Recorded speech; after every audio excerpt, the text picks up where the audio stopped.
During their remarks, witnesses highlighted modernization, the war in Ukraine, and the presence of National Guard troops at the southern border.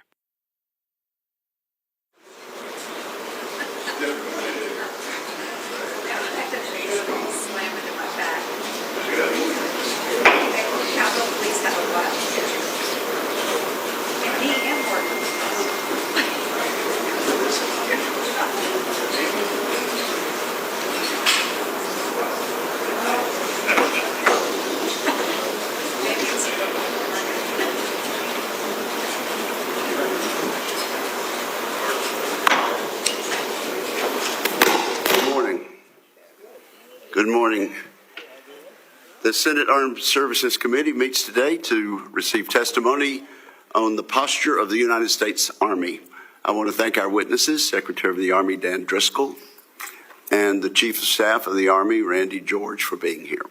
Unfortunately, it seems that detailed fiscal year 2026 budget will not be available for several more weeks.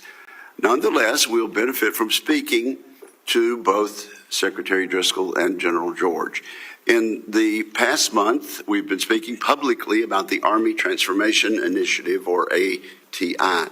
This initiative seeks to change portions of the Army's capabilities and force structure while maintaining the Army's flat budget. The Army provided this committee with the first real set of details on the ATI about a week ago. This hearing marks the beginning of the Army's discussion with Congress on the idea.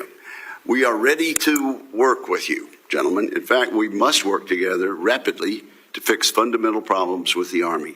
Since 2000, the list of failed Army modernization initiatives, such as the Comanche helicopter, the Crusader howitzer, and the future combat systems, has continued to grow.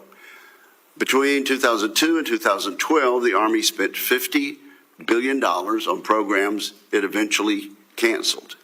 The record in the past 5 years has been better, but it still contains significant missteps. The Army recently spent $2 billion on a Scout helicopter that will never fly.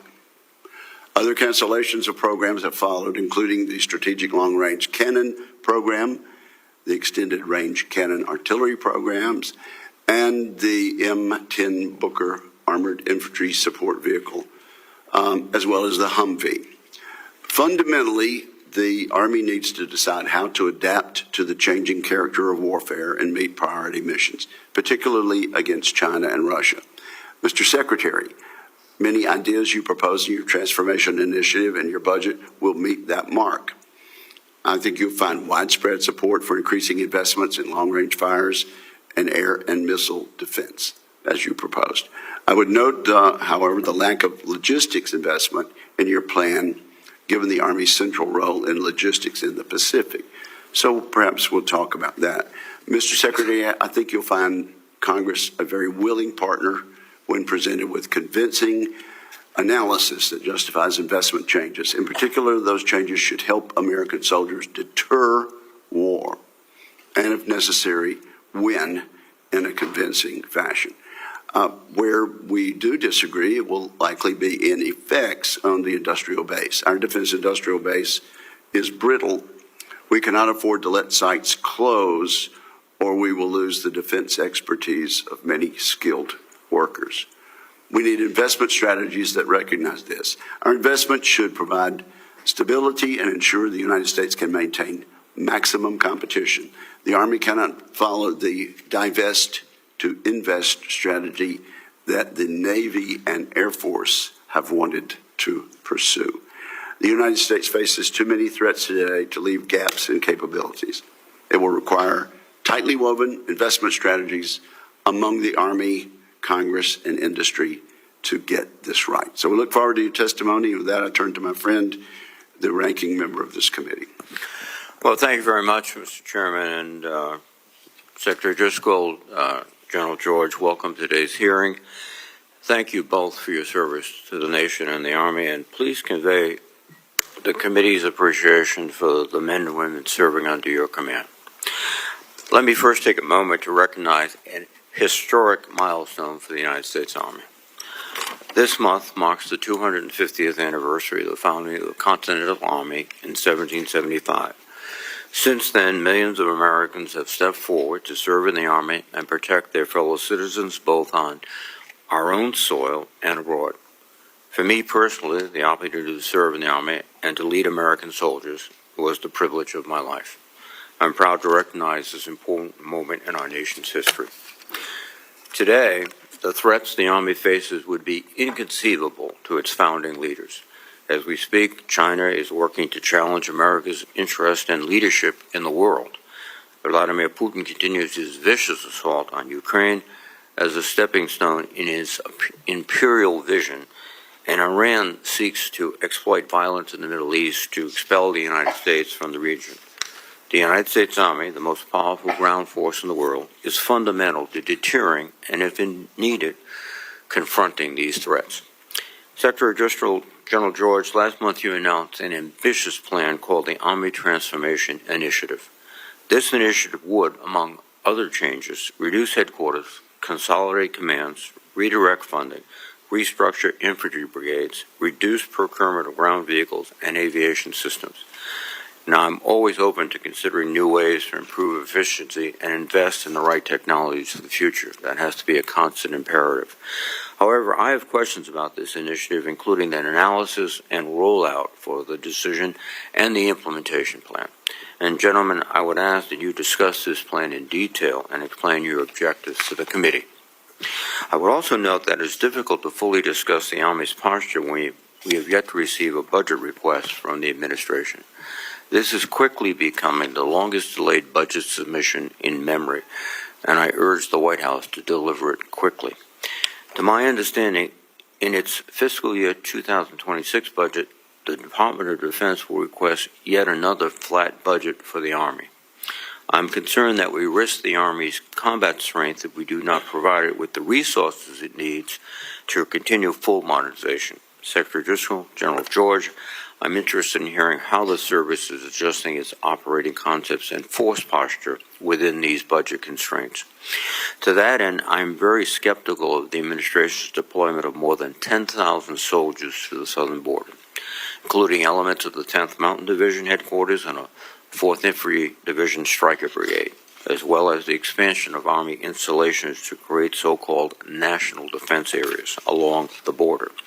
I'm also deeply concerned that Secretary Hegstead is considering a request from the Department of Homeland Security to activate more than 20,000 National Guard troops to carry out immigration enforcement operations deep within the country, and that nearly $1 billion is reportedly being diverted from barracks improvement activities to fund border operations to include border wall construction.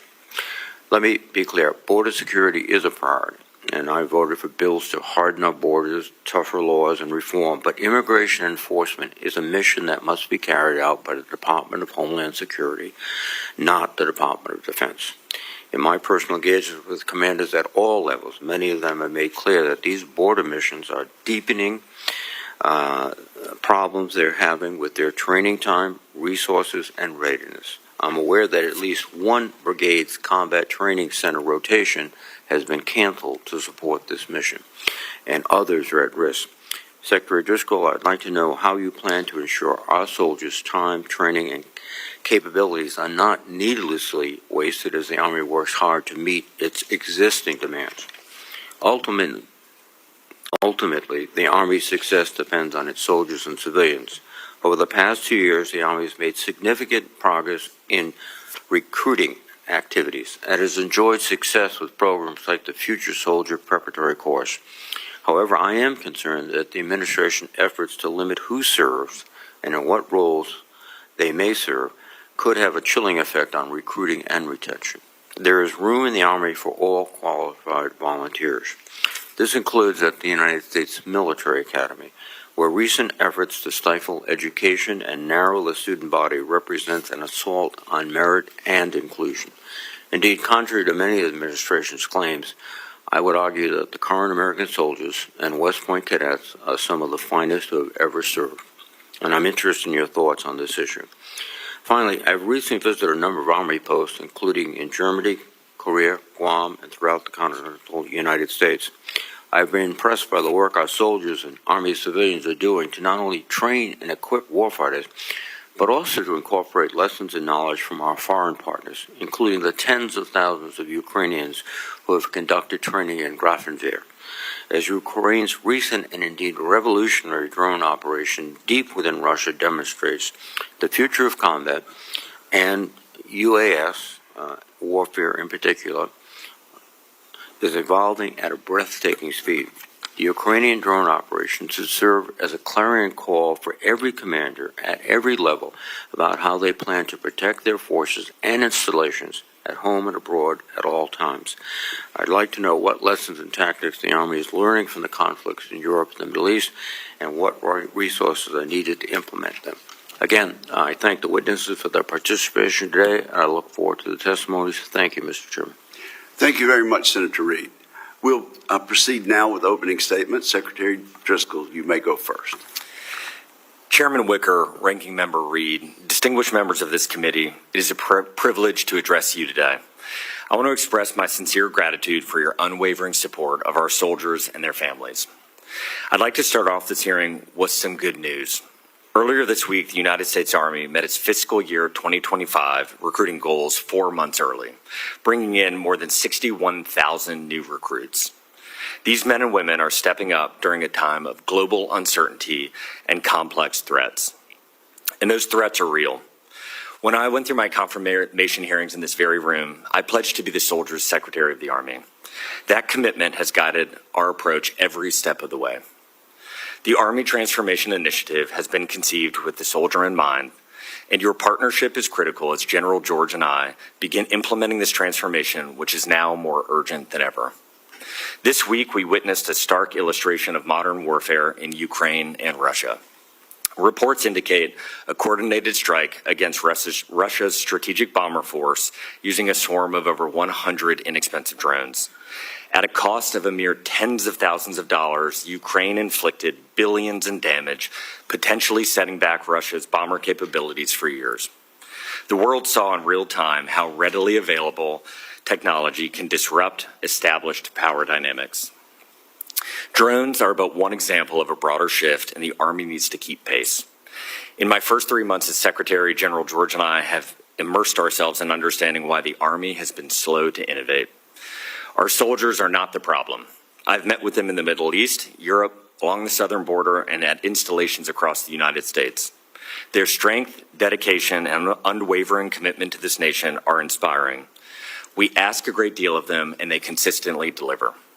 Nor is the ingenuity of American industry at fault. Our tech sector continues to thrive, driven by innovation, entrepreneurship, and a willingness to embrace risk. So, where does the problem lie? As Secretary, I have found that the Army has become calcified, having suffered from years of inefficiency, slow-moving processes, and wasteful spending. Program lobbyists and bureaucrats have overtaken the Army's ability to prioritize soldiers and warfighting. We must all work together to ensure the Army is ready to fight and win. The Army Transformation Initiative will make us into an Army that is lean, agile, and relentlessly focused on empowering its soldiers. An Army that embraces innovation, collaborates effectively with the private sector, and prioritizes warfighting readiness above all else. To achieve this vision, we must streamline our acquisitions process, reclaim our right to repair, and cultivate a culture that rewards innovation and calculated risk-taking. We must empower those closest to the fight to make the decisions. The Army Transformation Initiative is a first step to achieve this vision. But this transformation hinges on your support.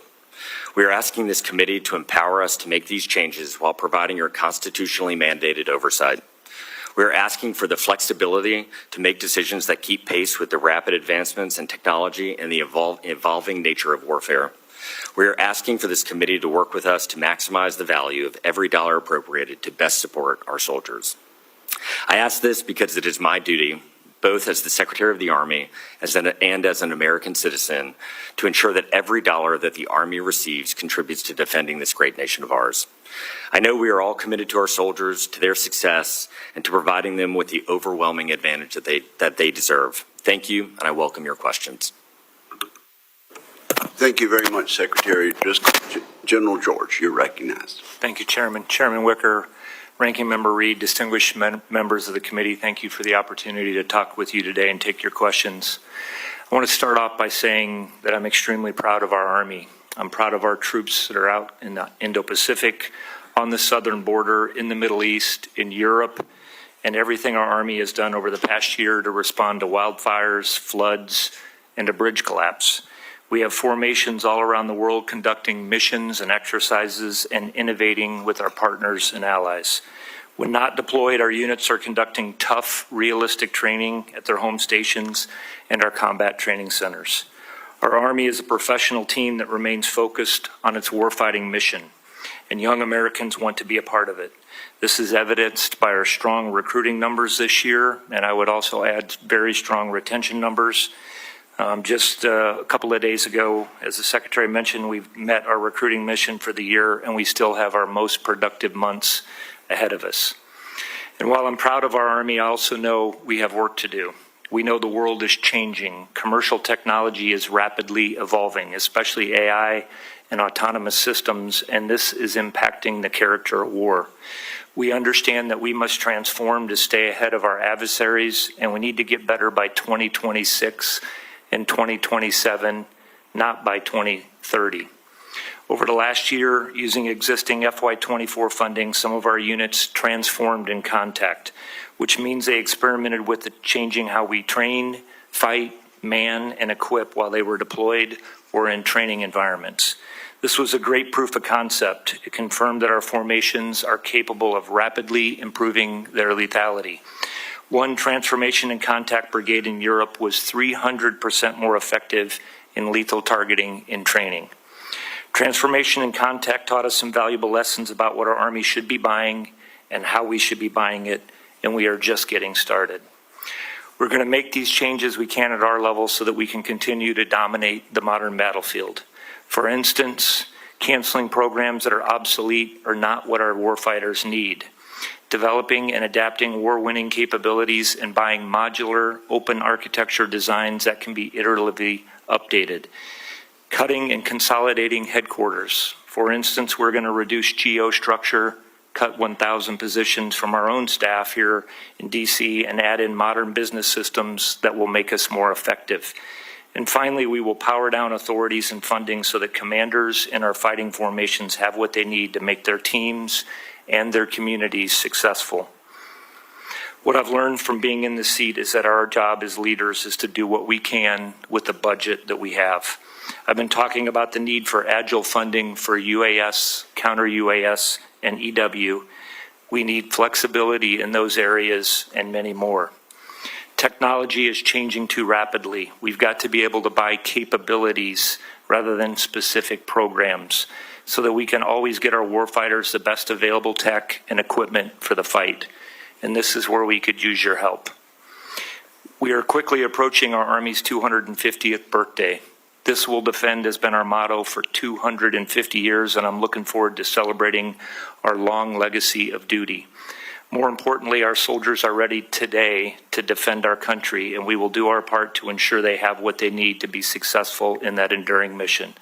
And Chairman and Ranking Member, we look forward to taking your questions on how important the OIB is to us, how specifically we're going to transform, and what lessons we're learning from the conflicts today. Thank you for your support.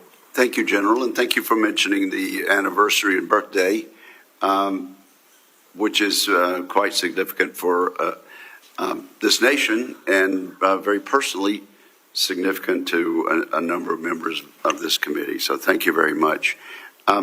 We're rolling out and did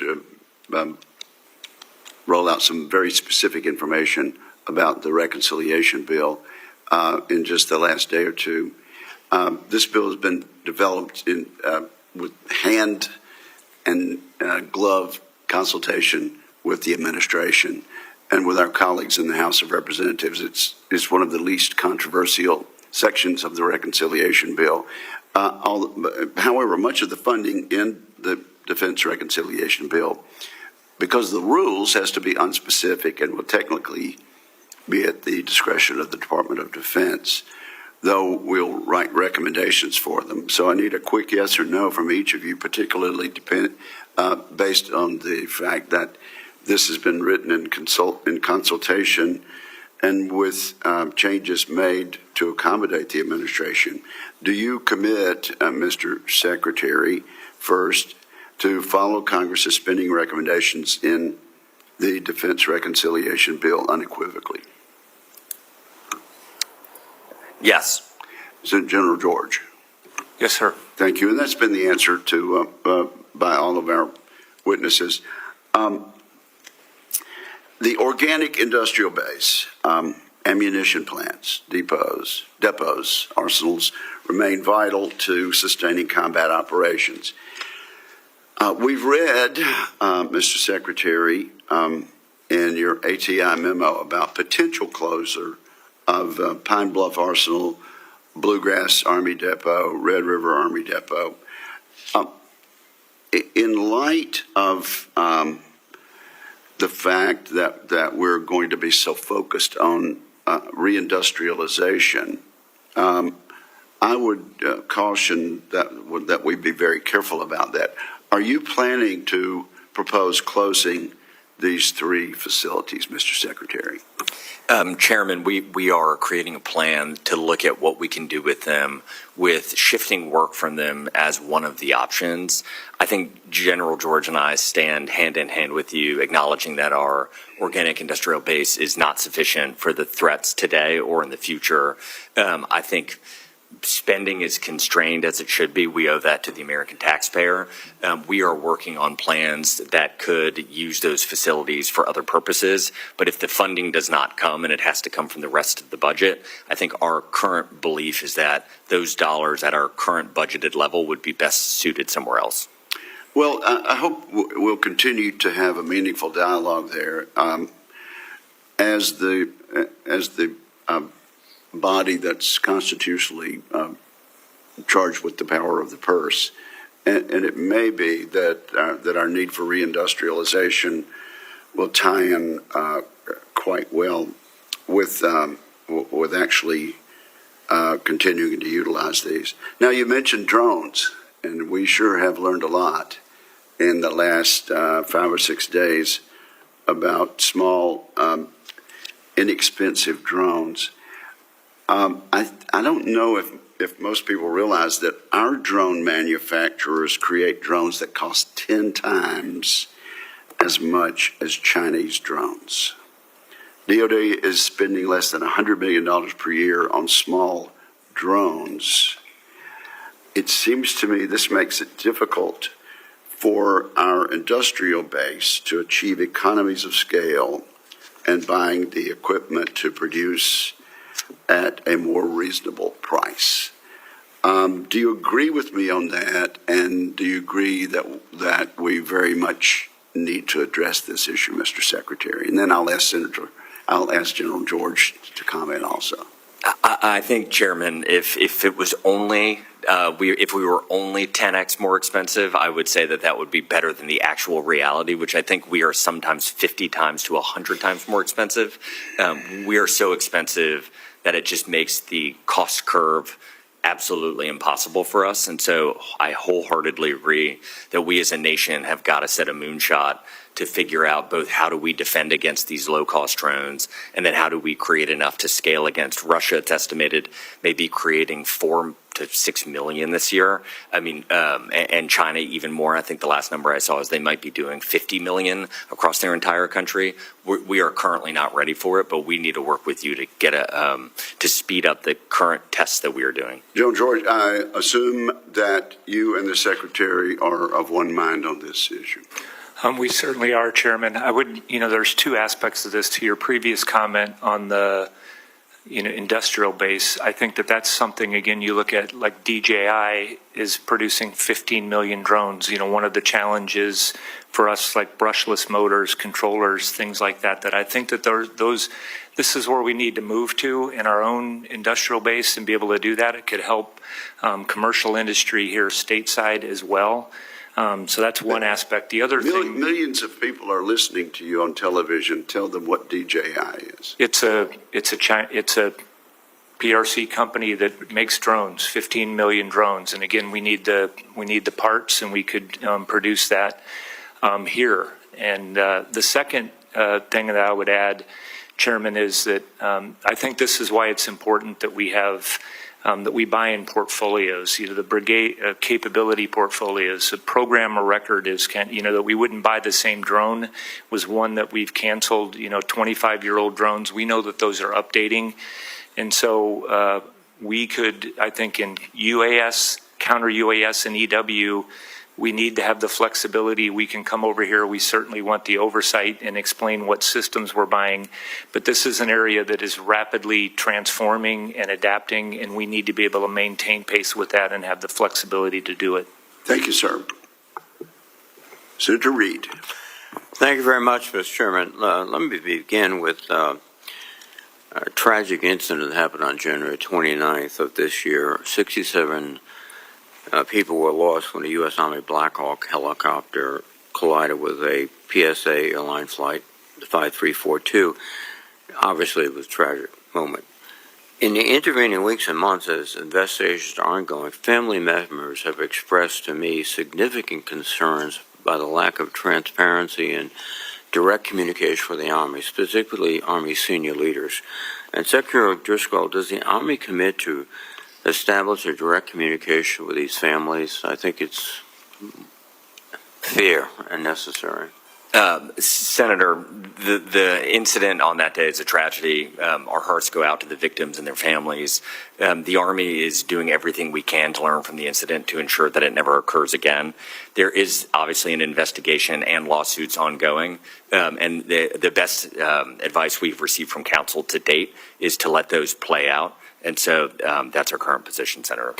No, I understand that, but I think just reaching out in a very clearly non-substantive way, but in a compassionate way, that the Army understands their grief and we're doing all we can without obviously specifying, would be appropriate. I do understand that the National Transportation Safety Board and the Army is conducting investigations, but General George, could you briefly describe the changes that you've already made to improve the safety in that zone? Yes, sir. I mean, I think, again, we've been cooperating fully with the National Transportation Safety Board and had our own folks in here.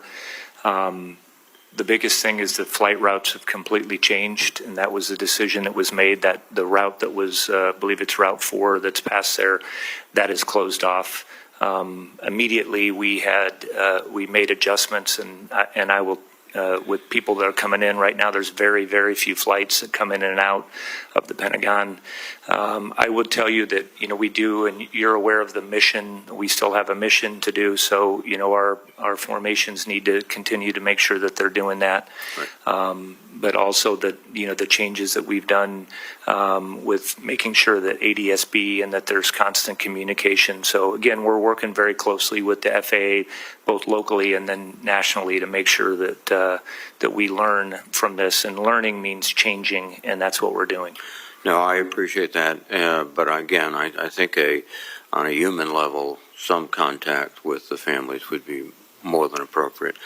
Mr. Secretary, the New York Times recently reported that the Department of Homeland Security asked for over 20,000 National Guard forces to conduct interior immigration enforcement. Have you been asked to prepare for this requirement? We have. Immigration enforcement in the interior of the United States is unprecedented for the National Guard. And the scale of assistance that they're asking for is equally unprecedented. Diverting 20,000 guardsmen to this role, first of all, they're not trained for it. It'll necessarily pull those persons away from their jobs, their families. But more importantly, I think it's going to divert them from their more traditional role, disaster relief, supporting local emergencies. And we know that there's likely to be a very strenuous hurricane season, which I'm told begins on June 1st.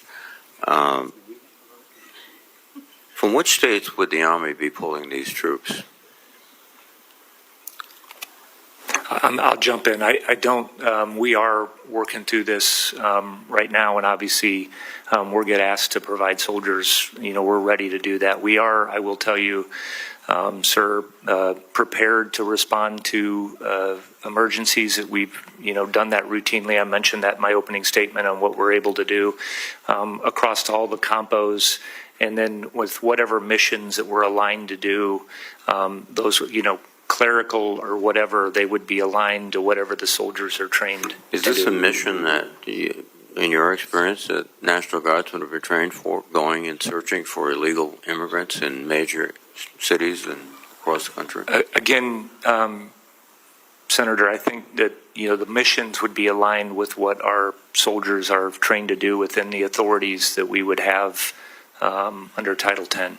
Do we have a cost estimate yet of how much it would cost to deploy 20,000 National Guards? Senator, I don't believe we do, but we'll follow up with your office the moment we know what states and an estimated cost. Just finally, we recognize that both legally and traditionally soldiers are not police officers or ICE agents.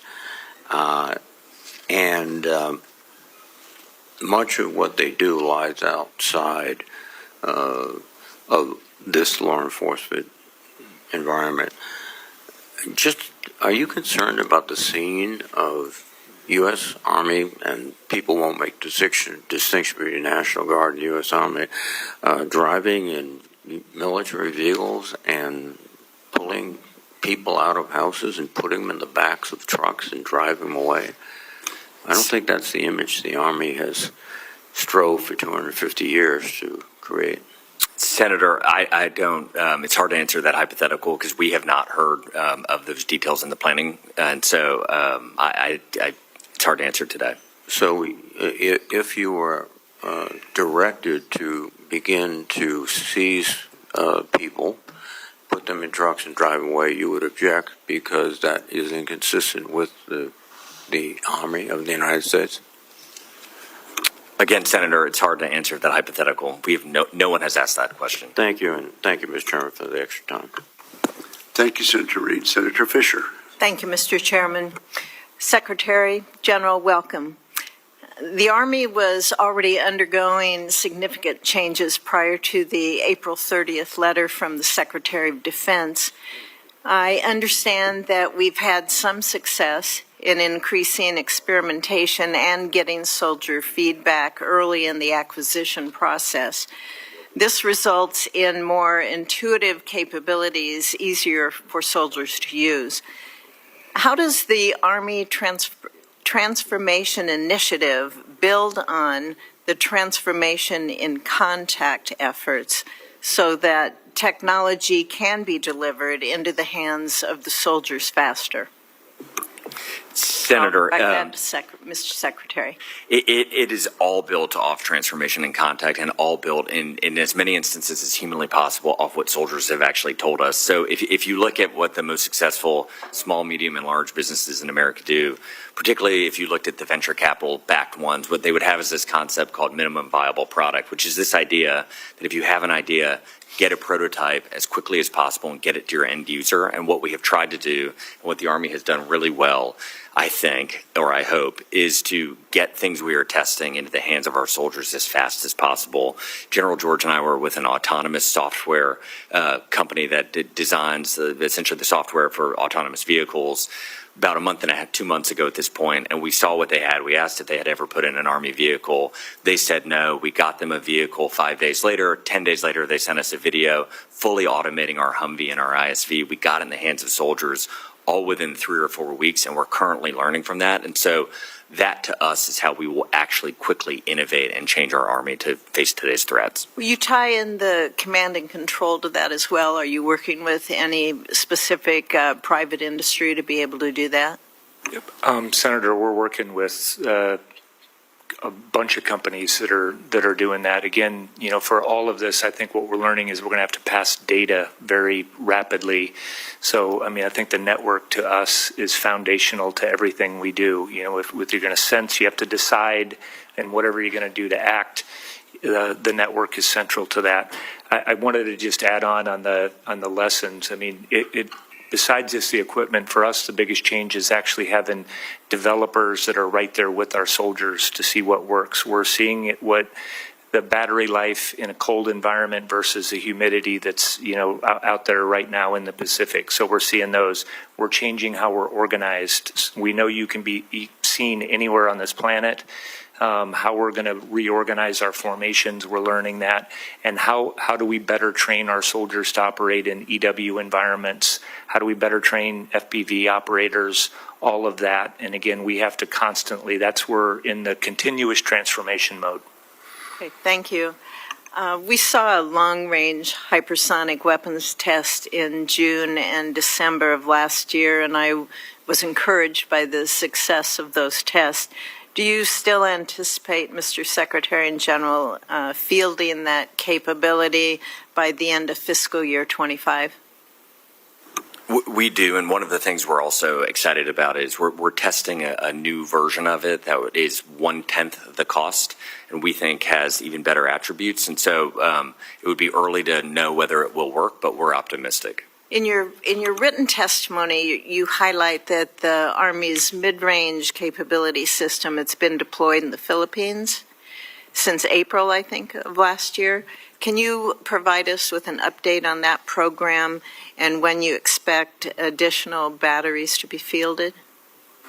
Again, Senator, that's another thing. We're looking at a total of 5 batteries, and what we're also doing with that is same thing with continuous transformation. How do we make those systems smaller? How do we tie them in better? How do we make them so that they're more mobile? That's what we're working on. As you're testing these different capabilities, these new capabilities, do you have some of these businesses? You said they were alongside soldiers and being able to see the real-time effects. So as you're testing these things in real time, and you understand the field battle that you may be facing in the very near future, are you also soliciting not just comments from industry, but also to continue to solicit those comments from soldiers as well? And have you been able to make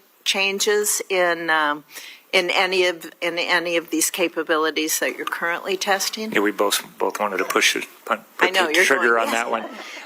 We have done that. I get one of the things, for example, that soldiers said, "Hey, listen, it would be better to have an autonomous system or an optionally manned vehicle that could move around and could do those things. Hey, we need the command and control piece of this to be smaller and more mobile."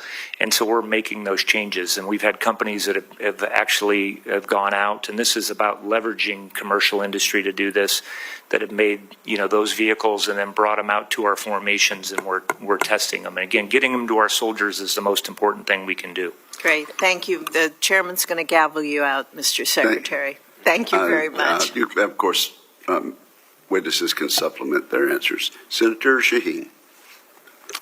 Thank you, Mr. Chairman. Mr. Secretary, General George, thank you both for being here.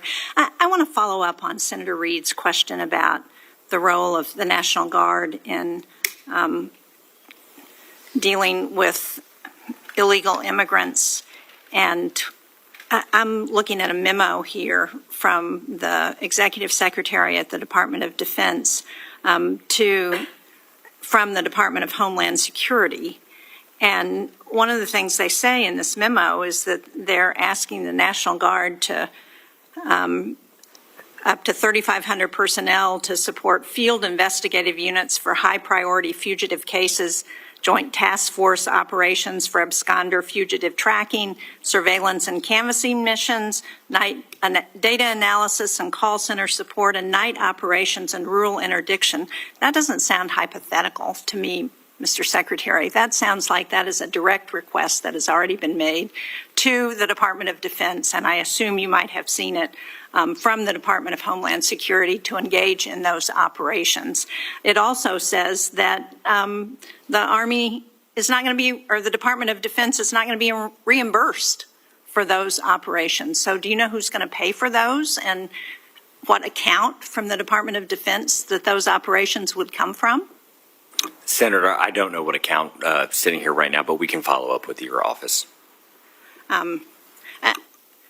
Well, I would hope that first of all, I share Senator Reid's concerns about asking the National Guard to engage in those kinds of operations.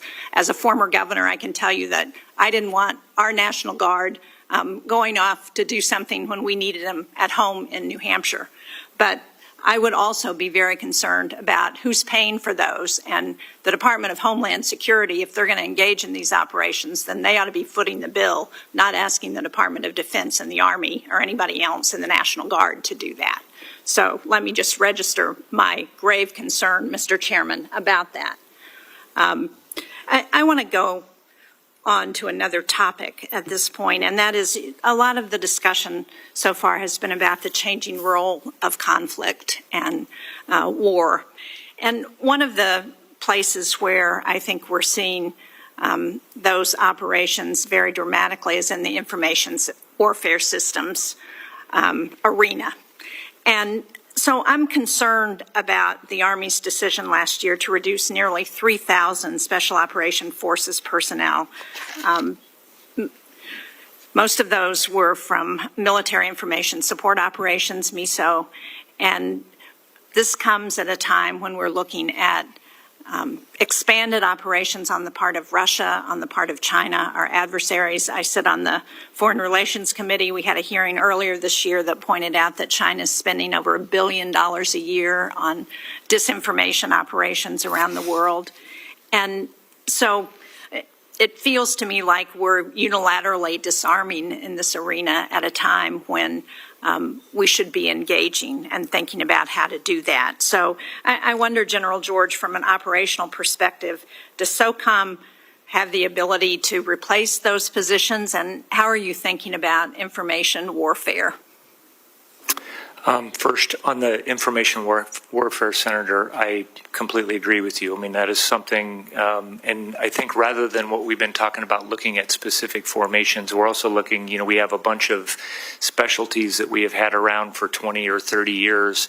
And like I think anybody does in the commercial sector, you have to you have to adapt and change and make sure that you're doing that. So the cuts were made, and this was, worked with U.S. Army Special Operations Command and SOCOM, were print media, leaflet drops, people that were doing those kinds of things. And I would argue that the world has changed, and what we should be doing, we should be focused on. In the meantime, we have grown cyber capability, and how we're going to do that, through technology, I think is important. And I think the other thing that we've learned is that we're going to have this kind of capability throughout our formation. It's less about headquarters.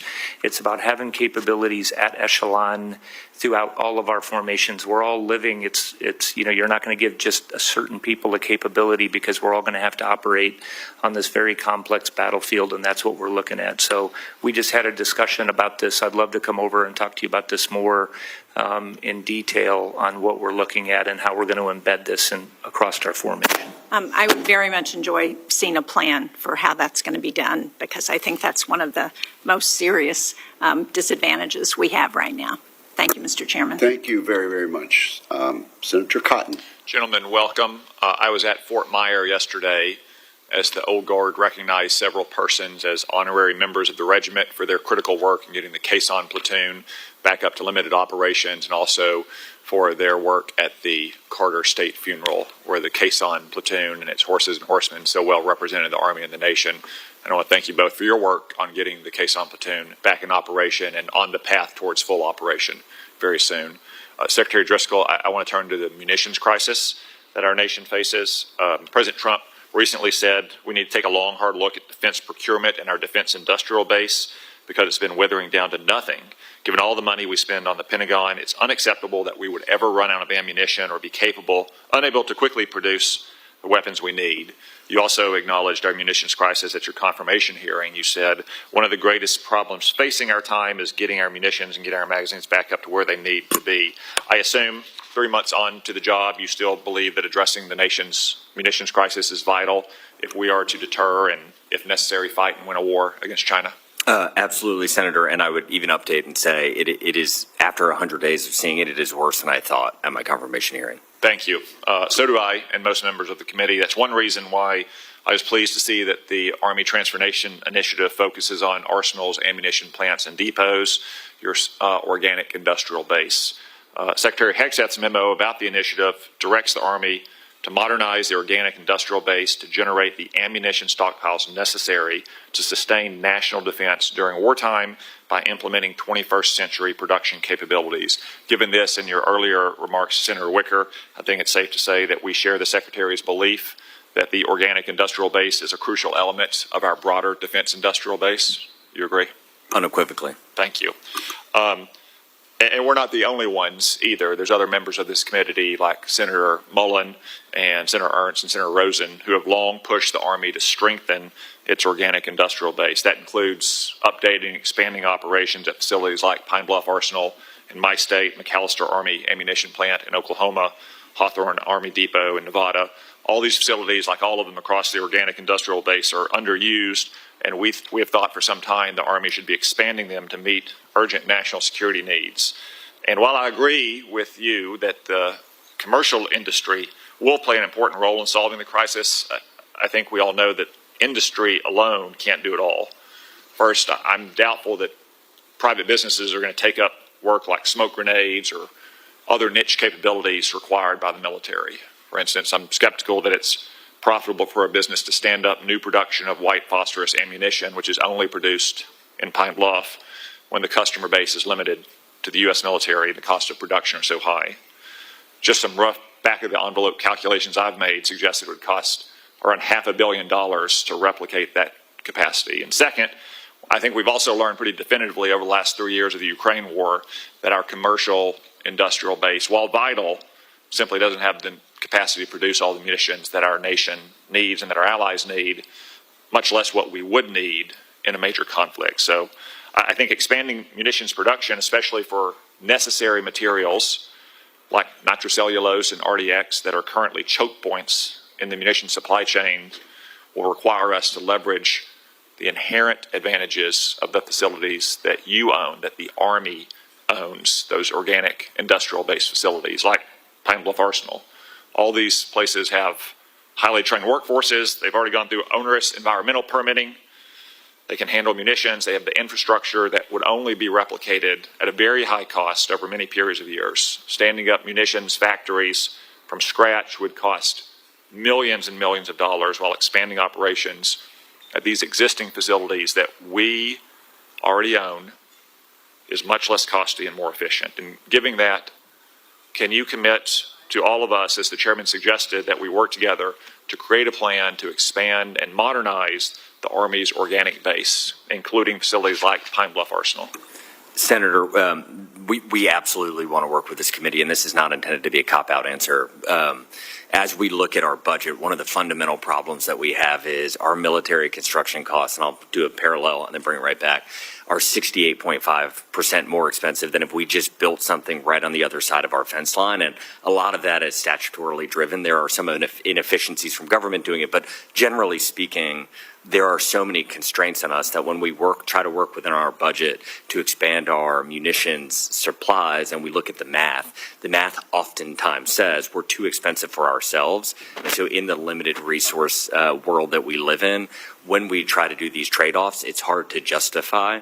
But working with this committee to try to streamline a lot of that, allocate additional resources, we are wholeheartedly in agreement that it is one of the most critical things for our country. Thank you. I think we will want to examine the math, and we'll want to work together to find a path where we can meet the nation's munitions needs, some of which will come, no doubt, from expanded private production, but some of which is going to have to come from our organic industrial base. Thank you. Mr. Secretary, we also might want to work with you on alleviating some of the constraints you referred to that you mentioned make it more expensive to work with the existing facilities.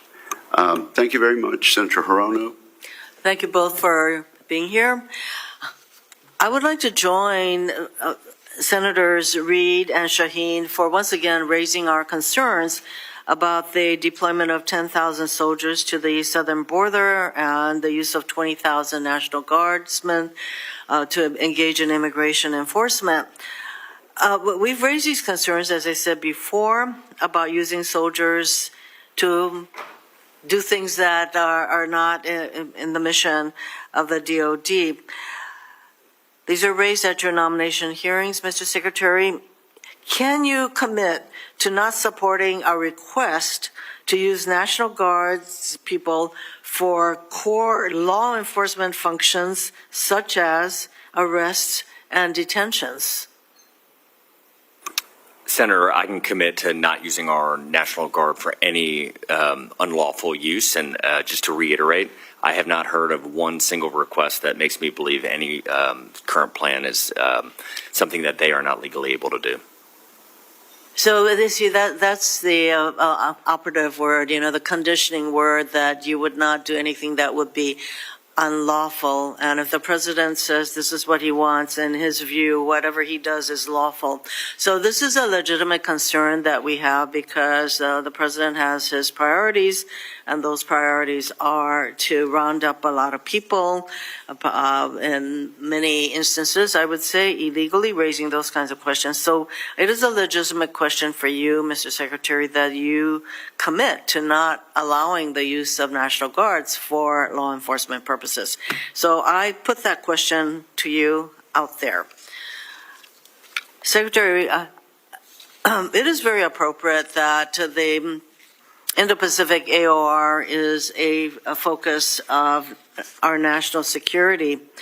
And one of the negotiations, critical negotiations that are occurring right now has to do with the training areas that the Army uses in Hawaii, including Pohakaloa, which is some 22,000 acres, some of it leased, critical portions of it leased from the state.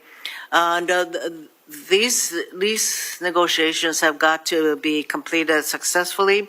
Otherwise, these training areas expires in 2029, right around the corner.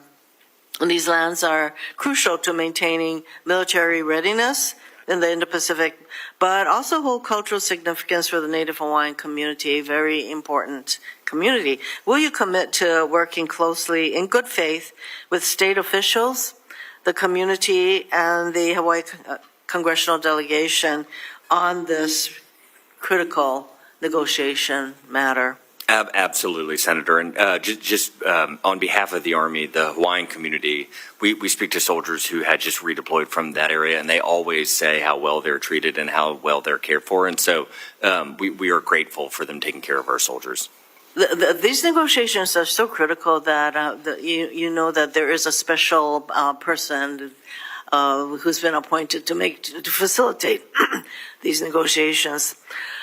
General George, I applaud the Army's focus on innovative sustainment solutions like 3D printing to quickly and cost-effectively address long lead times for parts and delays in production. And you noted in your testimony that there was a delay of 1 year for a part that was going to cost only $20 from the private sector, and your material command 3D people just printed this part for 16 cents, something like that. So this is the kind of innovative and creative solutions that I very much applaud. So I secured a provision in last year's NDAA which directs the establishment of an advanced manufacturing facility in Hawaii to support all of the services. So is this something that you are supporting, General? We are certainly supporting advanced manufacturing, 3D printing, making sure that we have it at, not just the large production facilities, but having it from top to bottom. That would start with like Rock Island, what we do, and there's commercial industries that are using that. We just tested it at Project Convergence out in the Pacific. I think a big piece of that too is giving our ability, because we normally do that under battle damage assessment and repair, is the right to repair, and that was a big part of what we had in Army Transformation Initiative as well. I know Secretary. Thank you. So since you raised the example of what can be done if we had this kind of capability, I hope that you will prioritize our ability to do that. Thank you, Mr. Chairman. Thank you very much. Senator Ernst. Yes, thank you, Mr. Chair, and thank you, gentlemen, for being here today, Secretary Driscoll and General George. I'm always inspired by your willingness to move our great Army forward. So thank you for that. And I just want to take a brief moment and address some of the concerns as well that have been expressed by my colleagues about the utilization of the National Guard. And having been a longtime National Guard member, I say the more that we can use our soldiers in jobs that are appropriate for our soldiers, I say go for it. My soldiers always looked for those opportunities to volunteer to serve in those types of capacities. So whether they're working in logistics opportunities, they're fueling vehicles, they're repairing vehicles, if they are a transportation soldier, they're a transporter, they want to be able to drive, whatever it happens to be, we can always further their skills by having those types of mobilizations. We also just saw mobilization of 1,800 Iowa Army National Guardsmen. They are going overseas. It is a different type of mission than what we would see here in the United States, but we want to wish them Godspeed. We had a number of send-offs over the course of this past week. And just talking about transformation, I want to continue on with that theme. We're going through a lot of reforms for modernization, and you also have had some really notable progress in recruiting and retention. So, General George, if I could start with you, we're only midway through the year, and you've already met the Army's recruiting mission, or their goals. So can you talk to us a little bit about how that has been possible and what you see as the motivating factor right now for young men and women deciding to serve in our great United States Army?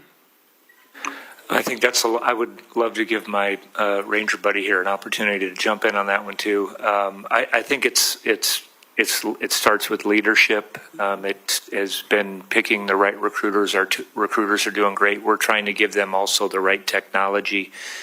One example is using something right off the shelf so that people aren't filling out, which you're very familiar with, hundreds of forms, that it's down to something that's very simple so that our recruiters can get out there and talk about the Army.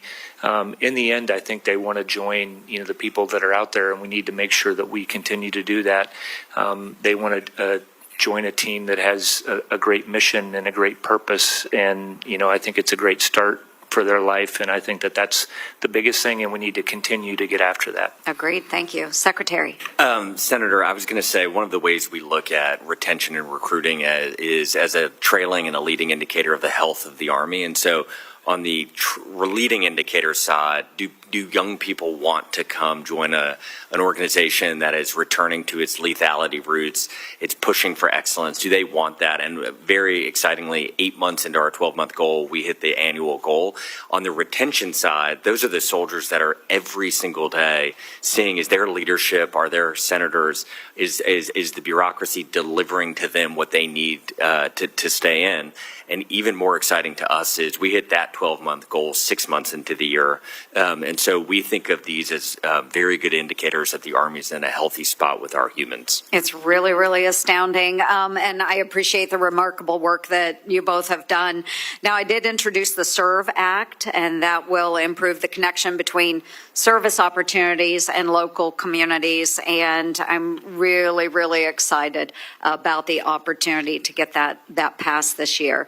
Again, going back to the Army transformation, I really do support the initiative and its efforts to redirect resources toward emerging capabilities like the counter-UAS, electronic warfare, air defense. We saw what happened in Russia with the Ukrainian drone attack. Really sobering reminder on how modern warfare is changing and how we need to adapt. So we're seeing the right kind of change within the Army. So again, kudos to you. We've got a bottom-up transformation. We've got experimentation and contact and smart divestments. So thank you for being willing to take some of those hard challenges on. You're making those hard choices. You're cutting positions and you're reinvesting in our operational needs. And again, I know how tough that is. But Secretary Driscoll, how is the Army adapting its training and talent management to support these more technical kinds of units and our operational needs? So to training, one of the most, and just to reinforce the bottom-up concept, I was down at Fort Jackson a couple weeks ago, which is where I did basic training 18 years ago. And you do these lanes 5 weeks into the course. So these are soldiers who've been in the United States Army for 5 weeks. And what their drill sergeants had done is they had gotten drones to film them in the lanes, and then in their after-action review, they would actually look and see, what do I look like from a drone's view? But then this is the part that's so remarkable to me. Each time they iterated, so each time a drill sergeant took soldiers through this event, they learned something from these soldiers who were 5 weeks in, and those learnings have trickled up from Fort Jackson, South Carolina, the Pentagon, and have actually changed some of the ways that we are telling people to engage with drones, which is just absolutely remarkable. That's amazing. Thank you very much, gentlemen. Thank you, Mr. Chair. Thank you, Senator Ernst. Senator Kane.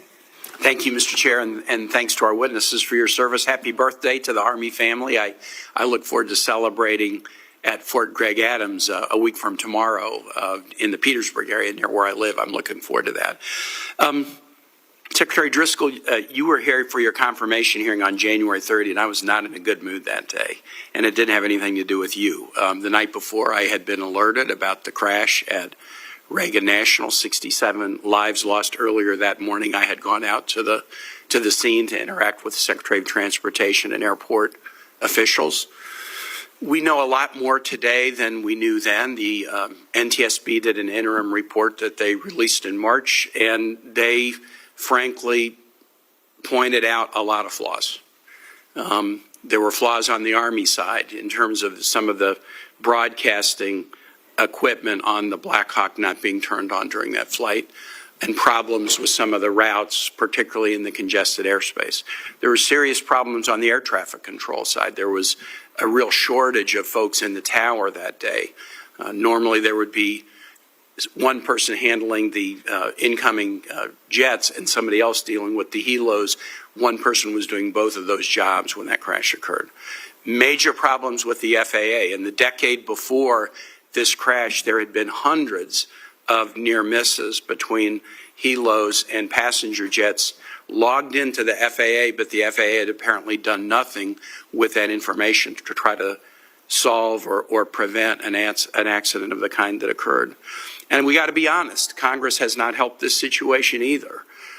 Shortly before that crash, months before that crash, Congress voted to add more flights into an over-congested airport over the significant objections of the Metropolitan Washington Airports Authority, which is appointed by Congress to run these airports. And they had told us this is a disaster waiting to happen. Please don't add more flights in.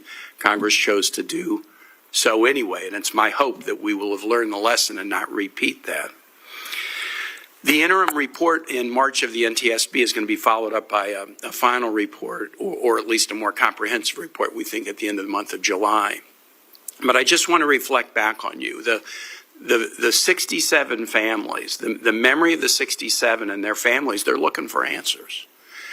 And when they watch a hearing and they hear a question about it, as was directed by Senator Reid, and the answer is, you know, there's an investigation ongoing and there's litigation, I'm going to tell you what they hear. What they hear when they hear that answer is minimizing liability is more important than our suffering. Minimizing liability is more important than making sure this doesn't happen again to other families. I've done a lot of disaster response as a mayor and governor, and I've had a lot of lawyers tell me, well, you can't really give answers because if you do, you know, somebody might file a lawsuit against you. We owe it to the memory of the 67 and to their families for them to be completely confident that we are overturning every last stone and making every last fix to minimize the chance this will ever happen again. And right now, I will say I've interacted with the families a lot, and I'll echo what Senator Reid said. they frankly feel that American Airlines has been pretty solicitous towards them. They feel like the Commerce Committee in the Senate has been pretty solicitous towards them. They don't really feel like the Army has been solicitous towards them, have really sat down and heard their questions, and there's some that maybe can't be answered because the investigation is not yet complete, but they don't really feel that they're being listened to. And I think that's an important thing that I would just put to you, that, I think you have taken steps. I've met with the Army as recently as yesterday to talk about steps that have been taken with respect to new protocols about having the AS2B system generally turned on, and if it's not going to be turned on, there's kind of an important protocol you go through to make sure that you can have that turned off for sensitive missions without jeopardizing others. You've made some positive changes. You've made changes to the helicopter routes in the area, this national capital region. That's really important. But I don't necessarily think some of the public is aware of the changes that have been made. There was a recent incident in early May where a helo passenger jet interaction caused the air traffic tower to ask the jets to do a go-around because of a helo that was landing at the Pentagon.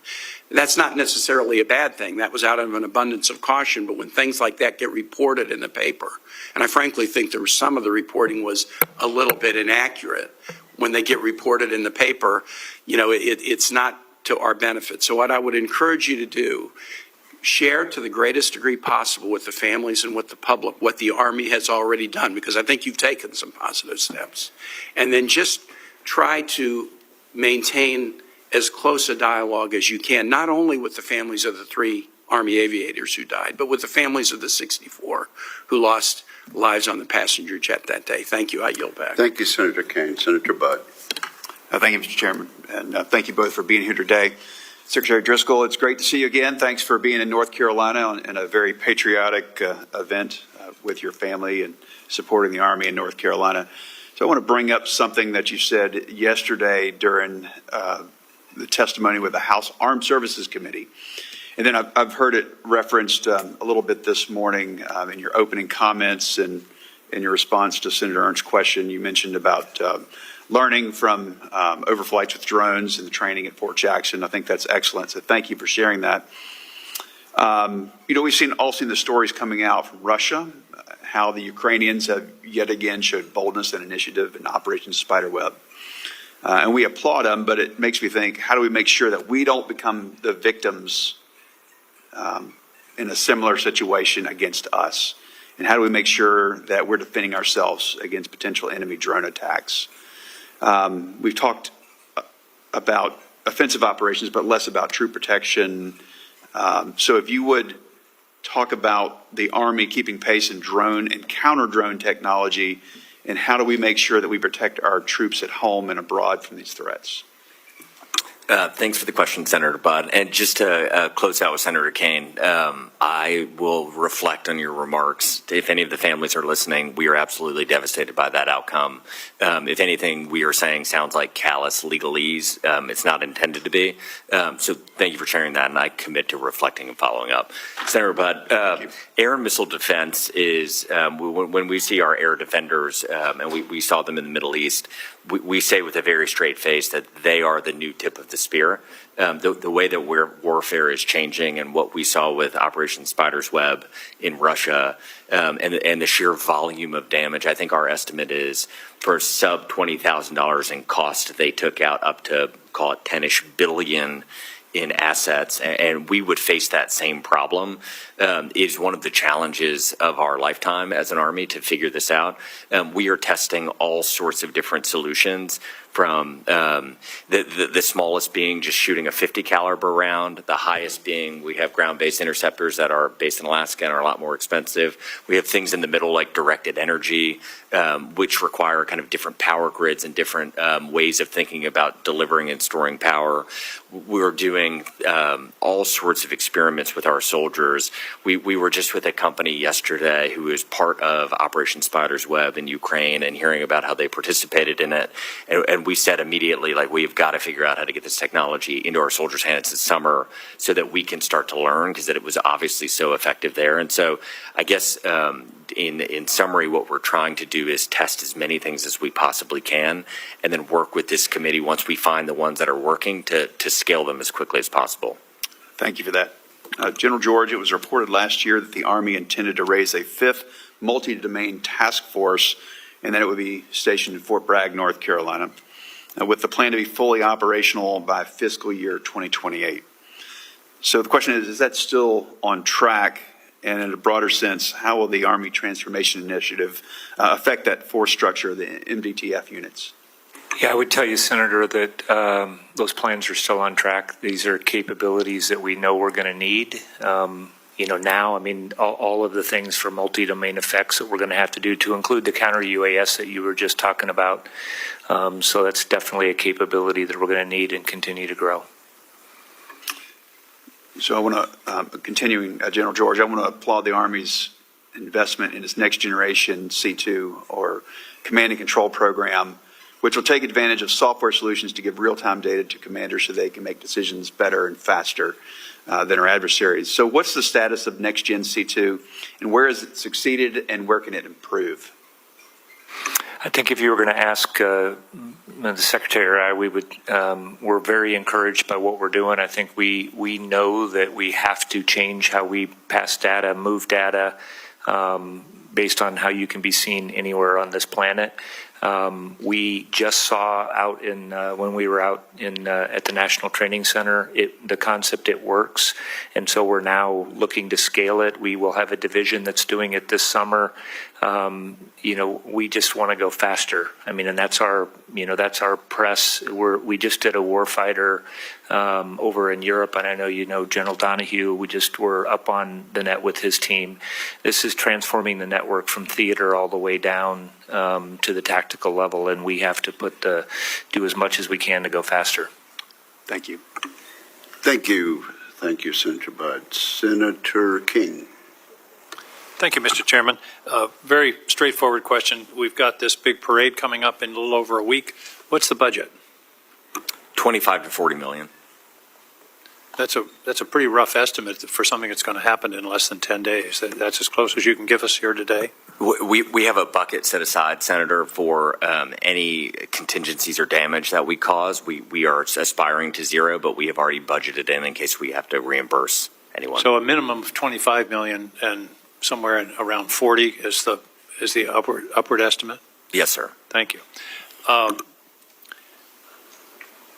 In October of 2023, a tragic event occurred in Maine where an Army reservist killed 18 people in a matter of minutes. Subsequent to that, it was determined that he had substantial brain injury, most likely caused he was a trainer in munitions by blast overpressure and continued exposure. There was a lot of activity at the time in the Army and in the Pentagon generally on this issue of blast overpressure, mental health, baselining, and I just want to be sure, are you aware of that work? And I just want to be sure it isn't lost in the transition from one administration to the other. This is a very serious problem. It turns out that this one case in Maine was kind of a notorious one, but this is something that's throughout the armed services, particularly in the Army. General, do you want to address that? Are we staying after this issue? We're staying after that. It was probably about 3 weeks ago that we had the team up to talk about that. So, in operators, and we're using one of our very specialized units that do a lot of these very high-end kind of training. It's, right now we have implemented the neurological testing, so people going on and doing that. You're doing a baseline. And that's the baseline, but also we are, changing, again, it's how you train as well. And you kind of alluded to that is, do you need the level of explosives when you're doing certain kind of training? How can you reduce that? We're looking at equipment. How do we change, for example, the Kevlar may be very helpful against, bullets coming at you, but it does other things when you have concussive events. And so how do we change that?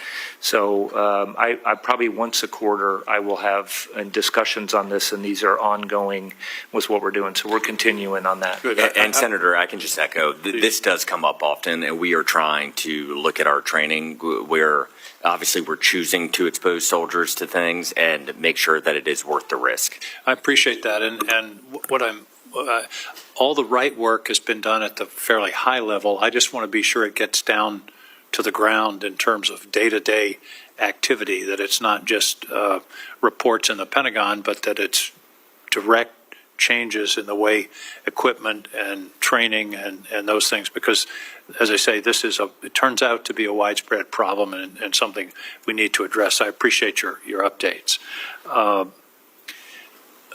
Mr. Secretary, my understanding is the Army Transformation Initiative has recommended reducing civilian workforce in the Army by 23,000 people.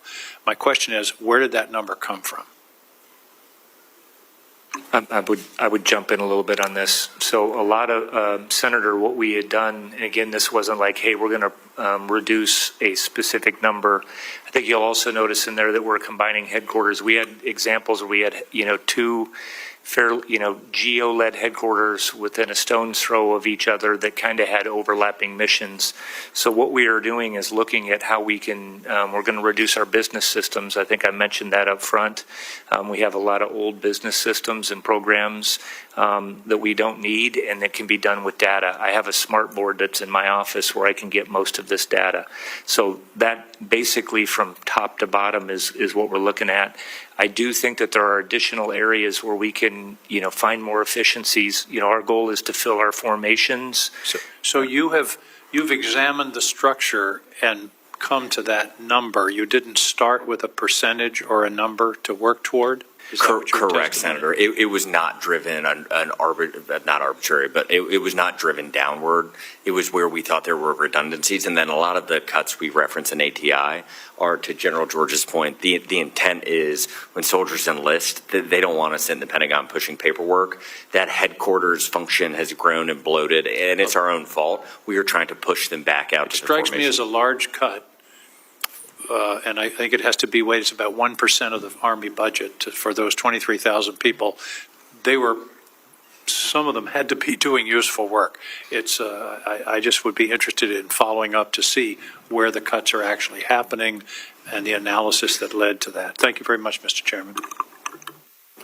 Thank you, Senator. Senator Sullivan. Thank you, Mr. Chairman. Gentlemen, thank you for your testimony and your continued exceptional service to our great nation. Mr. Secretary, thank you for your Alaska visit.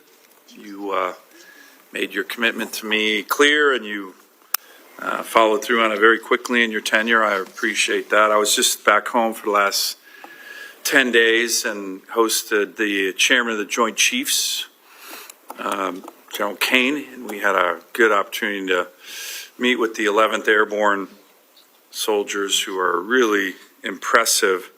I want to get your impressions on your visit, and then I wanted to ask on the Army Transformation Initiative. General, thanks for coming into my office last week or 2 weeks ago to give an update. I want to get a sense of how the 11th Airborne Division will be impacted by that, particularly on two issues: the merging of the headquarters that may affect it, Fort Wainwright and J-Bear. We still want that to be a warfighting headquarters. I know you do too. It's been an admin headquarters for many years. I love the idea of the 11th Airborne now being the competitor to the 82nd Airborne. I know the 82nd Airborne has a storied history. So does the 11th Airborne, by the way, in World War II. A lot of people don't know that. But it's always good to have that good internal competition just for the 82nd Airborne folks watching. I do think the 11th Airborne is maybe not only catching you, but surpassing you, particularly on Arctic Ops. Maybe you guys can comment on that as well. But your impressions, Army Transformation Initiative, and then also the issue of the 11th Airborne's aviation assets necessary to complete that transformation from a Stryker brigade to a air assault unit up in Fairbanks. Want to make sure they're getting the proper helo assets, and what's your vision on that? So there's a lot of questions, but mainly your impressions to both of you on your Alaska trip. I think you guys are doing a great job up there. I think the morale's high.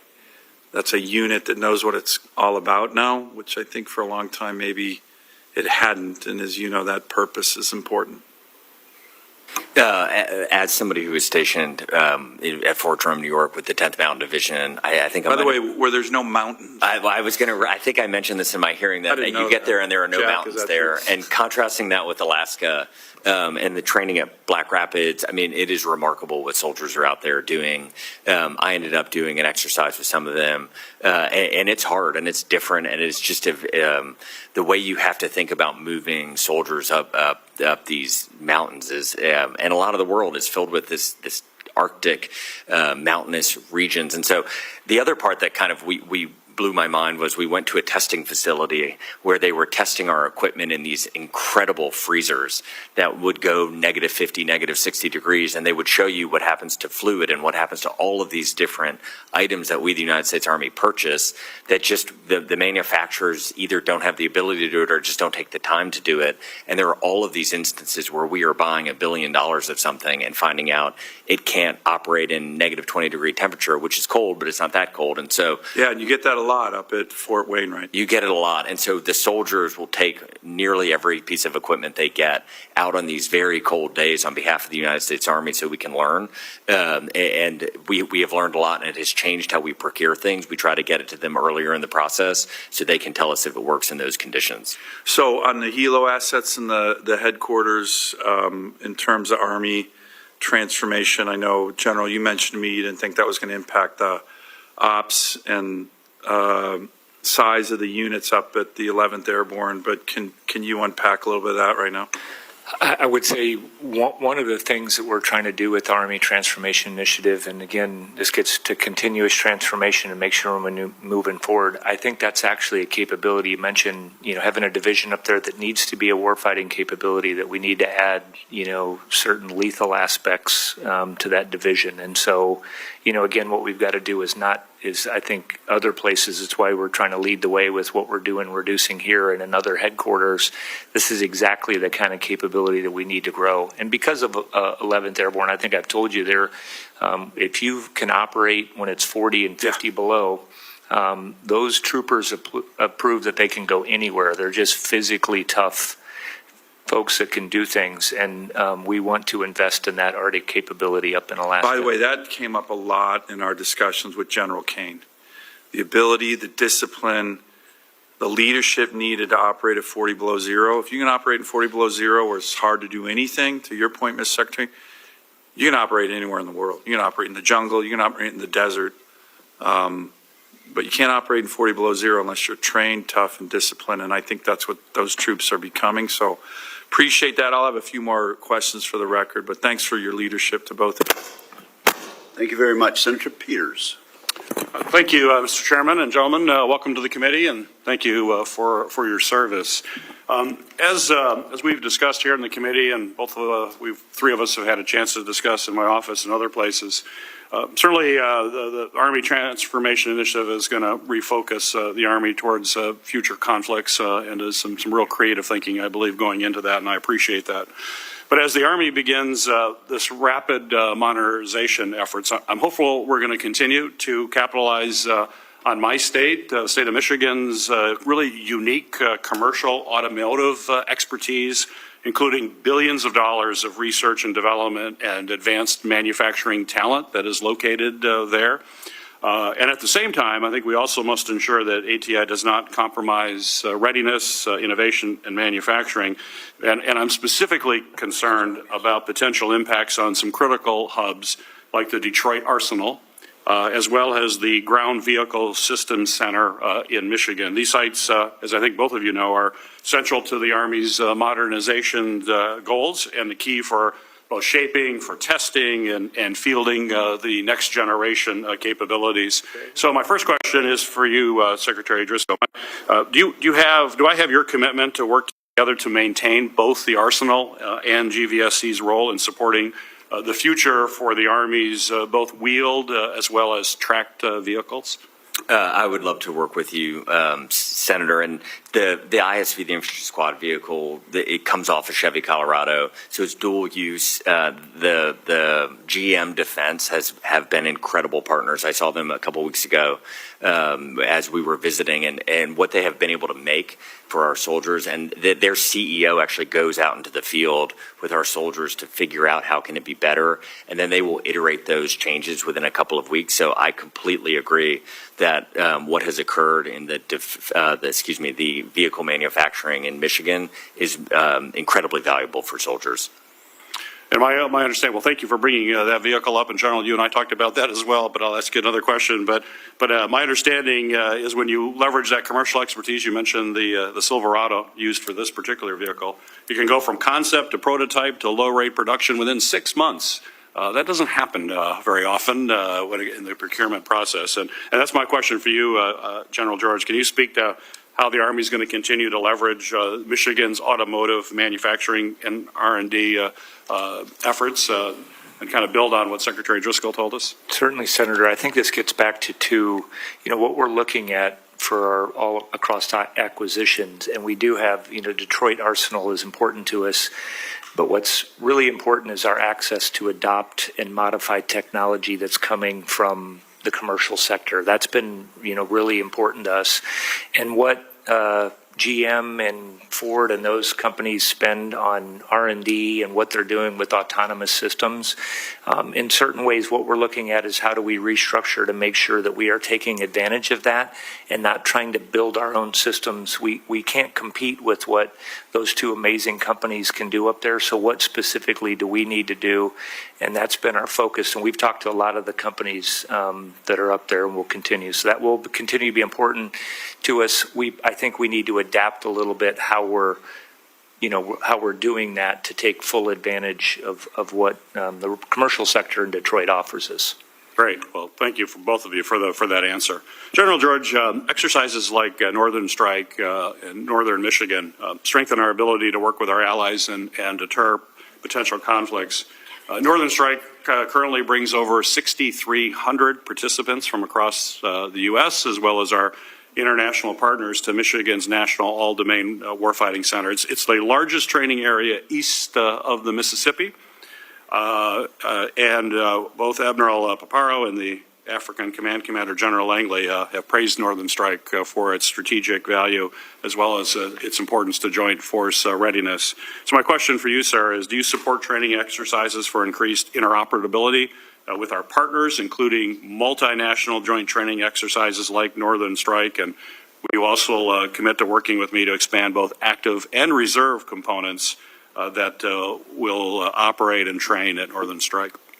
Absolutely, Senator. I think and I've been up to Northern Strike, and I think it's very unique. I've been really proud of what the TAG and the Guard has done up there to make that a great training opportunity. And I think we're looking everywhere.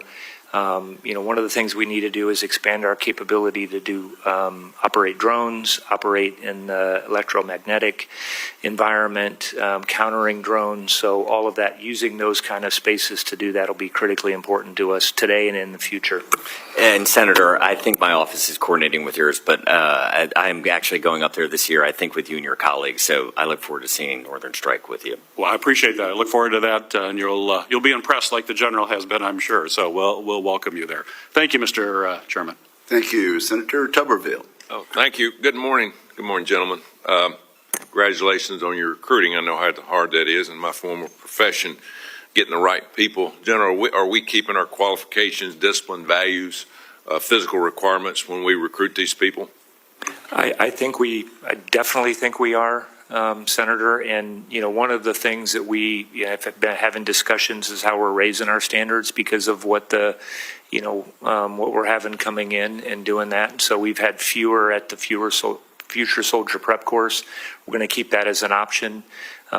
We do have times where we have some really brilliant soldiers out there that maybe need to spend a couple of weeks getting in a little bit better shape to join our formation, and that's what that's for. But really pleased with the path that we're on. As long as we're putting them through that and they can handle it. Yep. Again, I've been through that before. A lot of people need to get in better shape. In Secretary Hess's memo directing the Army Transformation Initiative, it states that the Army will begin enabling AI-driven command control by 2027. Secretary Driscoll, how will the Army be using artificial intelligence to help decision-making? Senator, we think of the Army as kind of two discrete functions when General George and I talk about it. One is like a large enterprise business that moves people and things across the country and the world. The other is hopefully an incredibly lethal killing machine and warfighting machine. And so I think AI and generative AI will meaningfully impact both spaces. The first thing we're working on is creating a data layer that basically allows for our people and our things and our sensors to all communicate in near real time. On the warfighting function, once you can have that occur, you can layer in generative AI for things like fires targeting. For air and missile defense, it's incredibly valuable. I would estimate that we'll start to see that at scale in kind of 12 to 18 months. On the Army as an enterprise business side, we're incredibly optimistic. We have 200 plus enterprise systems right now that are oftentimes siloed. Oftentimes we've had software created just for us that we have to maintain that is decades out of date, and we think generative AI will be able to help us with all sorts of tasks in the coming months. I'm excited to announce or just give credit to the recruiting team. They've onboarded to a very common CRM, customer relationship management tool called Salesforce. Generative AI can be applied to a lot of the things that we do as we recruit soldiers and bring them into the Army. Thank you. You know, right outside the gate at Redstone Arsenal, Secretary, have you been there yet? Would you mind repeating that? Have you been to Redstone Arsenal in Huntsville yet? What state is that in? That's in Alabama. I have. Okay. If you hadn't, we need to get you there. And by the way, you're making decisions and transforming our military. I'm good with that. You're actually cutting some contracts and things in my state. If it helps, I'm all for it. And so we'll work with you as much as we can. But right outside the gate at Redstone, a partnership between Davidson Technologies and D-Wave had completed the assembly of a quantum computer system that should be soon complete its calibrations and readiness tests. Secretary, how can the Army leverage these new systems in successfully implementing its transformation and optimize the future the right way? Senator Slotkin and I were at a dinner a couple nights ago talking about quantum computing and what quantum computing is going to be able to do to how our ability to process information as human beings is otherworldly. It is some things as simple as convoy routes for transportation, all the way up to you could probably start to plan out where should you put air and missile defense systems and how would they react in near real time to threats. And so any sort of innovation like that we are completely supportive of. Thank you. It's a lot of good things going on, especially with AI. I hope we all understand, too, that for AI and all the future big tech stuff, we're going to need energy big time. China doubles our energy every 3 years that we have in this country. We're way behind, and we can talk about all this technologies that we want. Unless we have energy, which is going to be, should be a national security threat, then we're going to have huge problems. You agree with that, Secretary? Yes. General? Yes, Senator, I do. Yeah, I would hope we start talking about it a lot more, make sure that, you know, with all these things we got coming down the pipe, that we have the availability to, number one, be able to build them, and number two, have the energy to run all of our data centers and mega data centers in the future. Thank you, Mr. Chairman. Thank you, Senator Tuberville. Senator Blumenthal. Thank you, Mr. Chairman. Thank you both for your service, and thanks for being here today. I listened to your early response, Secretary Driscoll, about the cost of the celebration that's planned. Just to be absolutely clear, I'm all in favor of celebrating the Army's 250th. I'm hoping maybe we'll celebrate the Navy's as well. Having some Marine Corps background. But I am struck by the cost, $25 to $40 million. As Senator King said, that's a pretty wide spread, and you're saying that it's due to the damage that may be caused? Is that the result of having tanks going through the streets of Washington and possibly tearing up the streets, and what other damage would be done? To the cost, Senator, I think from our perspective, we're optimistic and we'll be able to report to you after the parade if But why have tanks? Why this kind of parade? We believe we have a once-in-a-lifetime opportunity to fill up our recruiting pipeline with young Americans. Wouldn't your preference be to save money in light of the budget cuts we're seeing for training programs, freezes on hiring, shrinking staff levels, deferring maintenance, jeopardizing equipment maintenance? These problems are not theoretical. Wouldn't you agree that this money could be better spent? We don't have unlimited funds. Very sincerely, Senator, I think this is a once-in-a-lifetime opportunity to tell the story of the American Army. There are a lot of once-in-a-lifetime opportunities. We all have them. But it doesn't mean that we spend money extravagantly.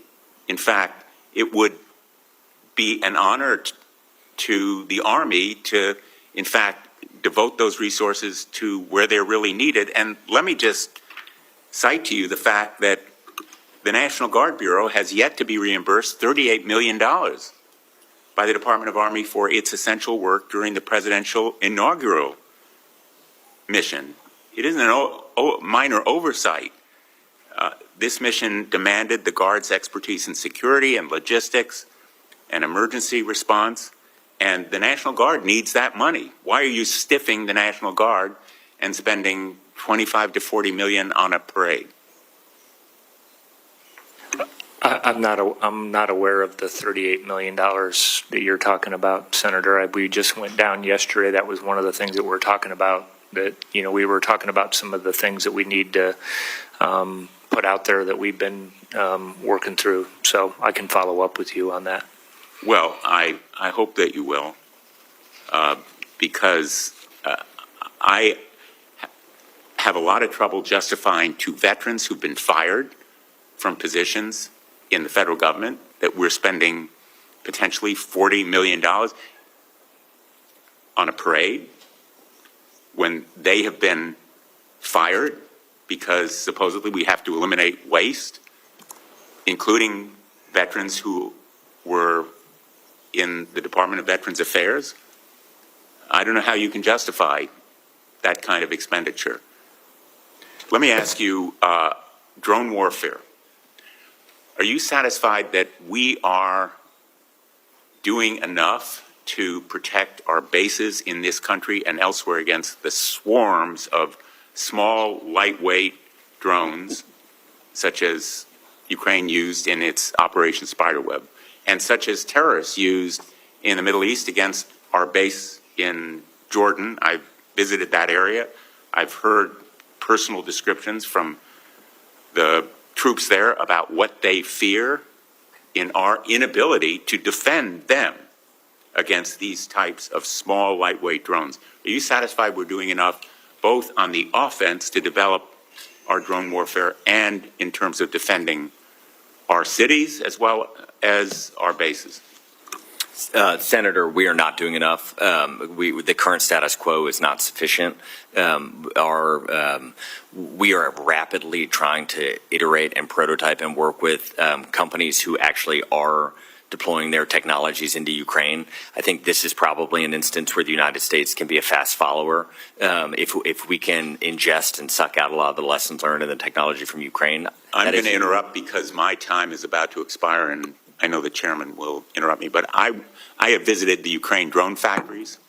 I've spent some time in there with their military talking about their drones, and I guarantee you they are at the tip of the spear. They are way ahead of us. We have a lot to learn from them, and it's not just a luxury or convenience. We are at risk because of the technology that they have developed, and the Russians are soon going to take from them, because that's the pattern in this war. The Ukrainians take a step, the Russians try to keep up with them on drone warfare, and I think we not only have a lot to learn, but we have an obligation to learn it. And I would like to ask you, just because my time has expired, for a briefing on this area, which I think is revolutionizing modern warfare. Thank you, Senator. I think that's a very important goal. I would note for members that we will have a closed hearing immediately, 15 minutes after the adjournment of this. And I would suggest that the Senator would want to ask those questions. I would love to a chance to address you on that topic in specific. So let's do that. Even if, with respect, Mr. Chairman, I'm not sure I'll be able to attend the closed briefing. I'm going to try, but the briefing may not exhaust this topic. I would suggest a specific briefing on drone technology and warfare. If all right, well, there'll be no time limit and no limit on the subject matter. So we'll do the best we can, and I hope the Senator will be able to attend. Senator Schmidt. Thank you, Mr. Chairman. I actually share Senator Blumenthal's. I think that'd be a good thing to do. And it seems to be the topic du jour, which is UAS and counter-UAS, and probably for good reason. Although, we've been briefed on these topics before. Seeing what everybody saw with with Ukraine and with Russia, I think sort of highlights the need for us to be speedy with this. We can talk more about it in a classified setting, but certainly it's been something that is on the radar.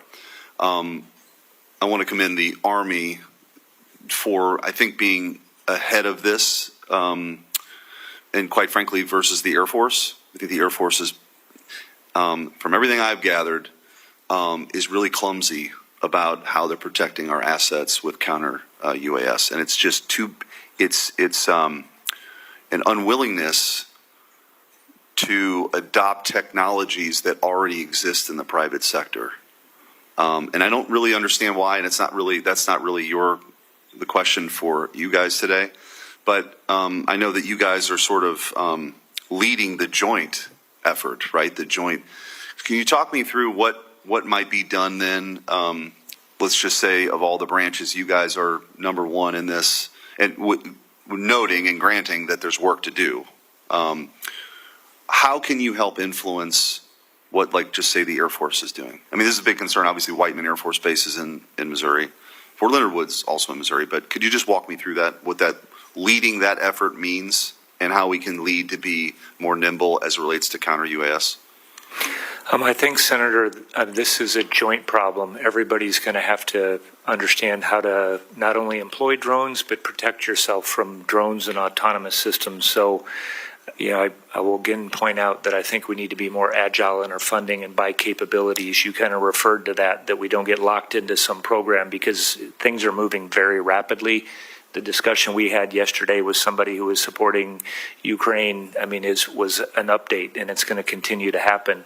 I think stateside we have submitted, I think we're going to have to make some changes. One, we're going to have to work locally with the FAA and FCCs locally, but some of this gets to the 130I, and I think that's legislated as far as what it is, how we can share information on drones. I think that legislation is about 9 or 10 years old, and I think that needs to get updated. And then the big thing that we're looking at is on every system we've mentioned, I think we should be, one, really focused on cost curve. How do we do this in a way that, you're not sending $1 million missiles or using big expensive equipment against things that are relatively cheap, and that's what we're looking at. And we are running a very large exercise this month and next.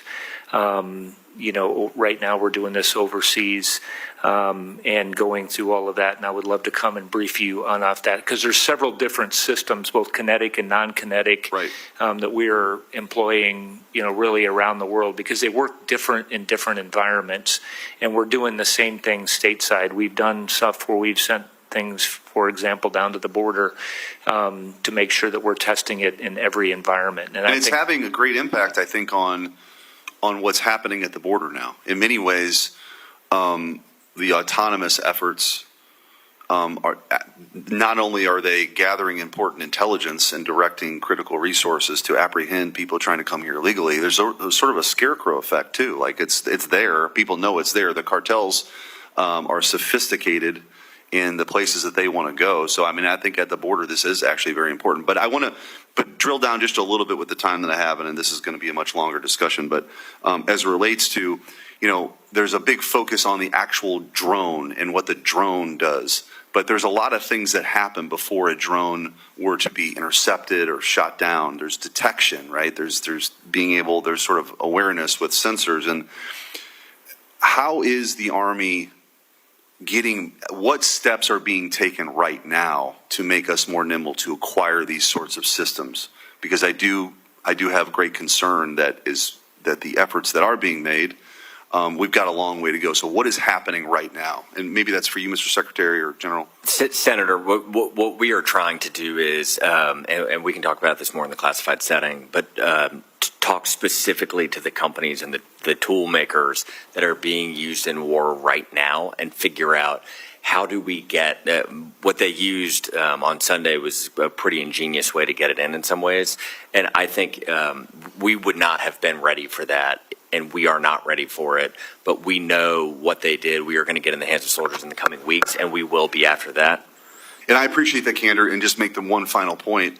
I think that, and this is the Air Force in particular, I'm sorry that I'm picking on the Air Force today, but the truth is they've asked private companies to come in and do an assessment, and they have a good way to do it, and they say, oh, thank you for your input. We're going to keep doing it the way we're doing it. That's my concern. So thank you, Mr. Chairman, for your grace for my extra 40 seconds. And thank you, and that's our responsibility to change that, Senator.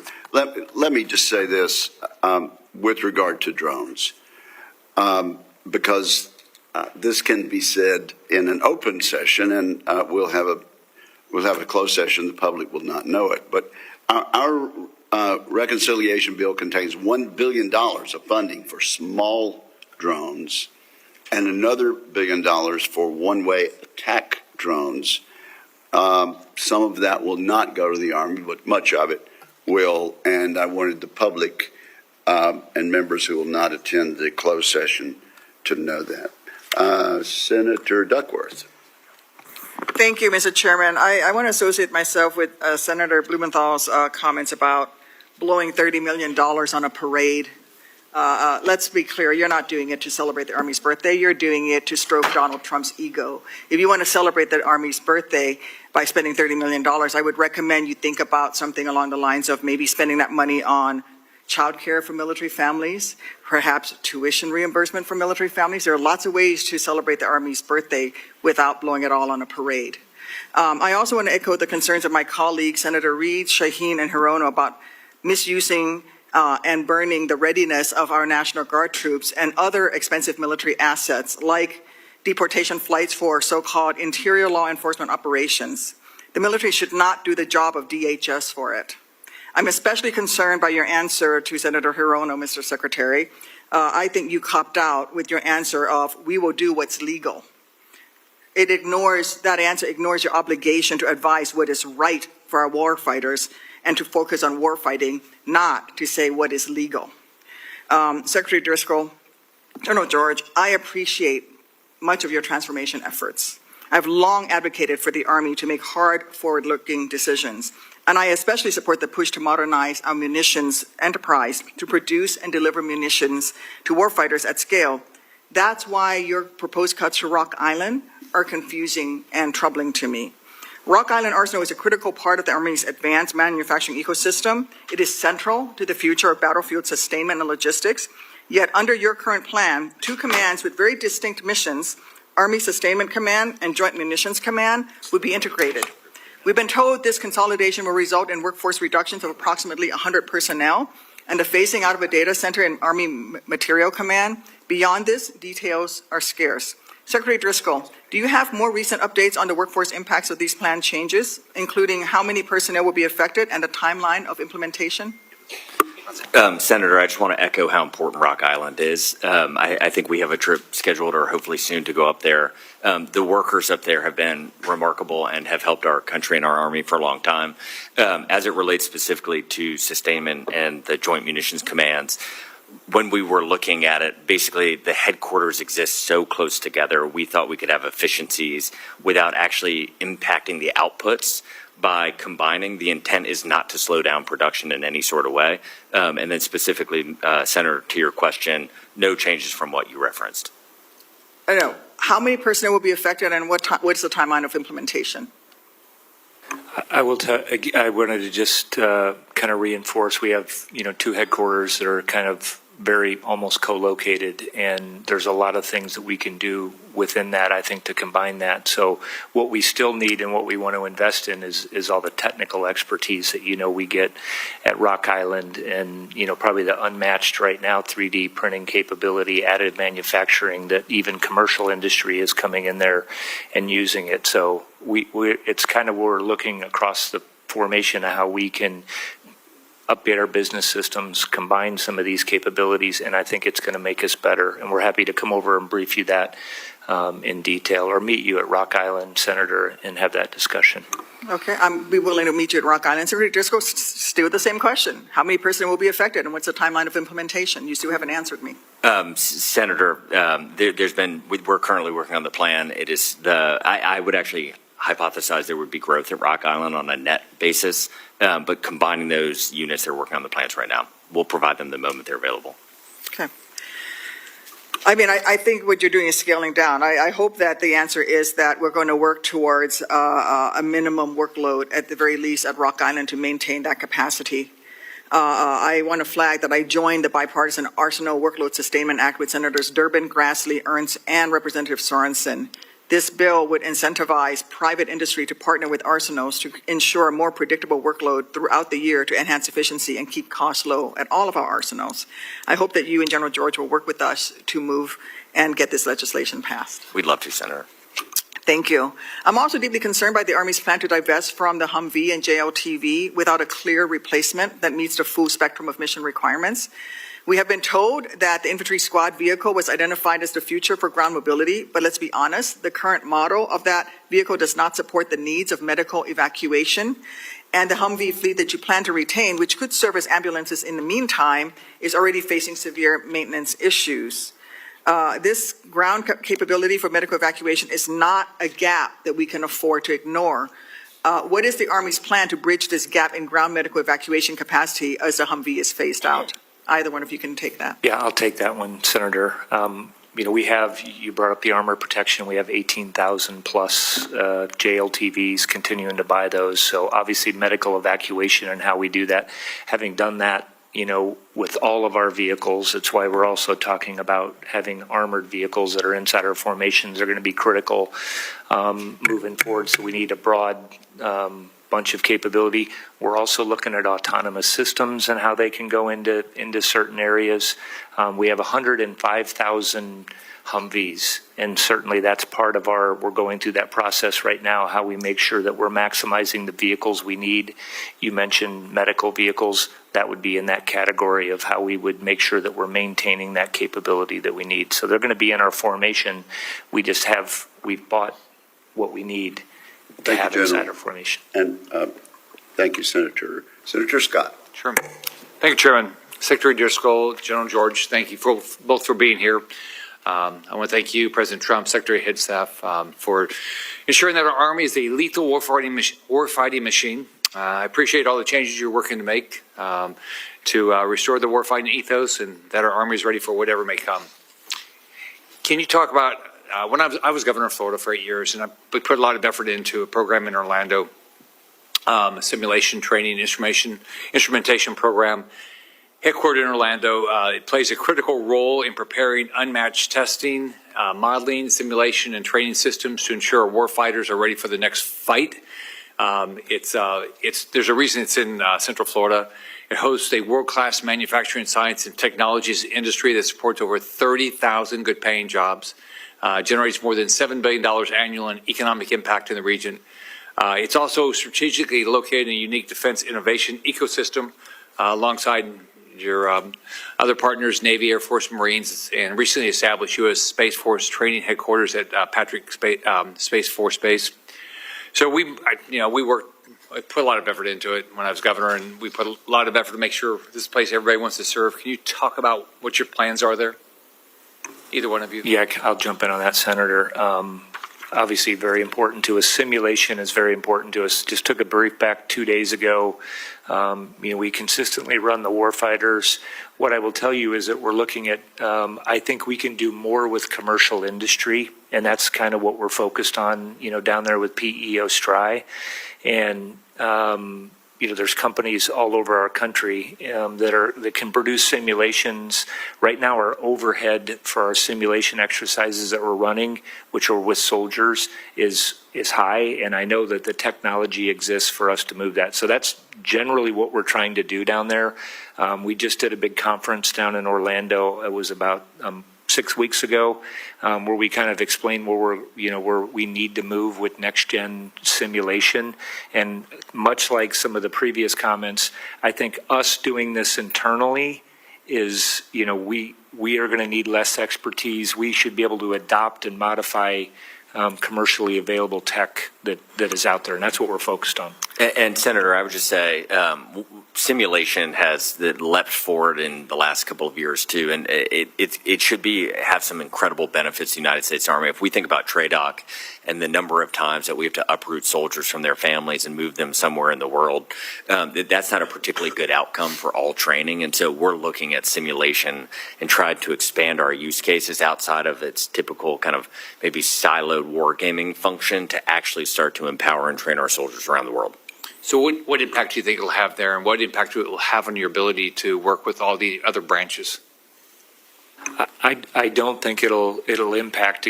What we're looking at when is basically aligning our program management where we have adopt, modify, and develop. And I think these are areas we need to be developing it less on our own and adopting it more from people out there that really know how they do that. So there'll be people that can oversee those programs, people that understand contracting, and actually having warfighters down there to know what we need, and then getting it out to our formations quickly.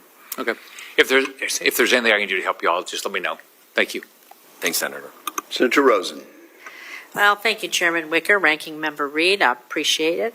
And I would also like to thank Secretary Driscoll, General George, for testifying today for your service to our country. I know we're talking a lot about training, so I'm going to talk about small arms training, small arms range in Nevada, of course, because Army leaders in the past have made commitments to me to build Nevada's first certified small arms training range, at Hawthorne Army Depot, so that the Nevada National Guard and Reserve soldiers no longer have to travel out of state to fulfill their annual weapons qualification at an average cost of $500,000 per year per unit. You want to save money? Build our range. I'm appreciative that the Army followed through on these commitments and included this project in the FY 2025 budget request, which was added in both the House and Senate FY 25 appropriations bills.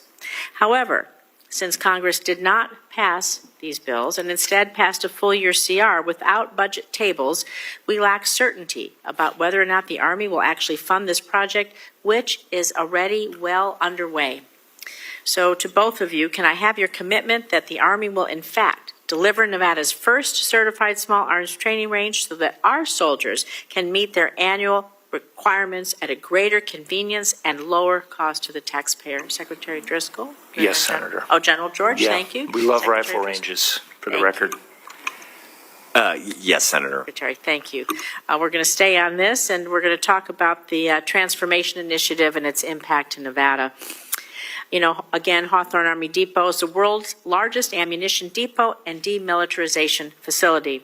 The depot stores and demilitarizes munitions and ensures munitions readiness for each of the services. Despite its size and crucial role that Hawthorne plays, it's in dire need of continued infrastructure upgrades. Investing in our munitions depot has only become more important in light of our need to ramp up munitions production, backfill our stockpile.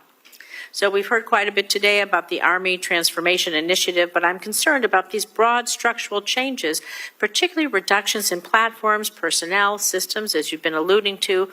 They might impact critical facilities and communities such as Hawthorne. So during both your confirmation hearings, you made commitments to consider further investments in Hawthorne. And can I have your commitment as that the Army moves forward with its transformation initiative? Investments in Hawthorne will continue providing munitions readiness for the Army and DoD. Secretary Driscoll. The munitions depots are incredibly important. Our magazine depth is not where it needs to be. We have got to figure out as a nation how we are going to do these investments. I think when you're referencing the cuts that we're making at ATI, what we're trying to do is, from a bottoms-up approach, where we over-indexed on things like Humvees or JLTVs, or where did we over-invest in research and development for things like our robotic combat vehicles, where can we save money and reallocate those dollars to best help with all of these big problems that we have. And so I can absolutely commit that we would want to work with your office to figure out how can we rapidly continue to scale our munitions base. Perfect. General George, please. Yeah, I would agree with what the Secretary said. And plus, the other thing that we'd like to work with you on is how we can probably build some of these things and repair things cheaper, because I'm confident we can do that as well. We would love to work with you on that. Thank you so much. And my final question is about cyber workforce development, because the FY24 NDAA included my bipartisan legislation authorizing the Army to create a civilian cybersecurity reserve to provide cybercom with qualified civilian personnel for surge capacity, ensuring that the U.S. government has the cyber talent it needs to respond to malicious activity and secure the DoD's information and its systems. So, General George and then Secretary Crystal, can you provide a status update on the Army's implementation of the civilian cyber reserve? I just had I think it was last week, I took a readiness brief specifically on cyber, and had our Army cyber came up and how we're filling the formations. What I don't have for you is the specifics on the civilians. I will tell you this is a conversation we have a lot as far as like for the Guard and people that are actually out there working in, and that's their day job, and have them, connected to that is critically important to us. There's a lot of folks filling those positions. I do think this is an area we are trying to expand this. We're doing pretty good right now expanding it, but as you know, this is something that takes months and years to get the exquisite capability that we're talking about. So I can come and go over this in detail with you. Great to have a meeting with my team. I appreciate that. Thank you. Secretary Driscoll. Nothing additional to add other than we talk about this all the time, a little more often in the National Guard and Reserve sense, but the civilian ability to scale our cyber needs, everything we're talking about with this data layer and generative AI will require cyber warriors to help us. Especially as we try to implement Cybercom 2.0. So thank you. Thank you both. Thank you very much, Senator Banks. Thank you, Mr. Chairman. Thanks to both of you for being here today. I want to echo what others have already pointed out. It's somewhat awkward to have a budget hearing without the Army's budget. So when it is released by the Pentagon later this month, I hope we can work together to talk about priorities in the budget and how we can fight for them. But General George, thanks to the inspirational leadership of President Trump and Secretary Hegseth, there's a big difference between this year and last year when it comes to Army recruitment.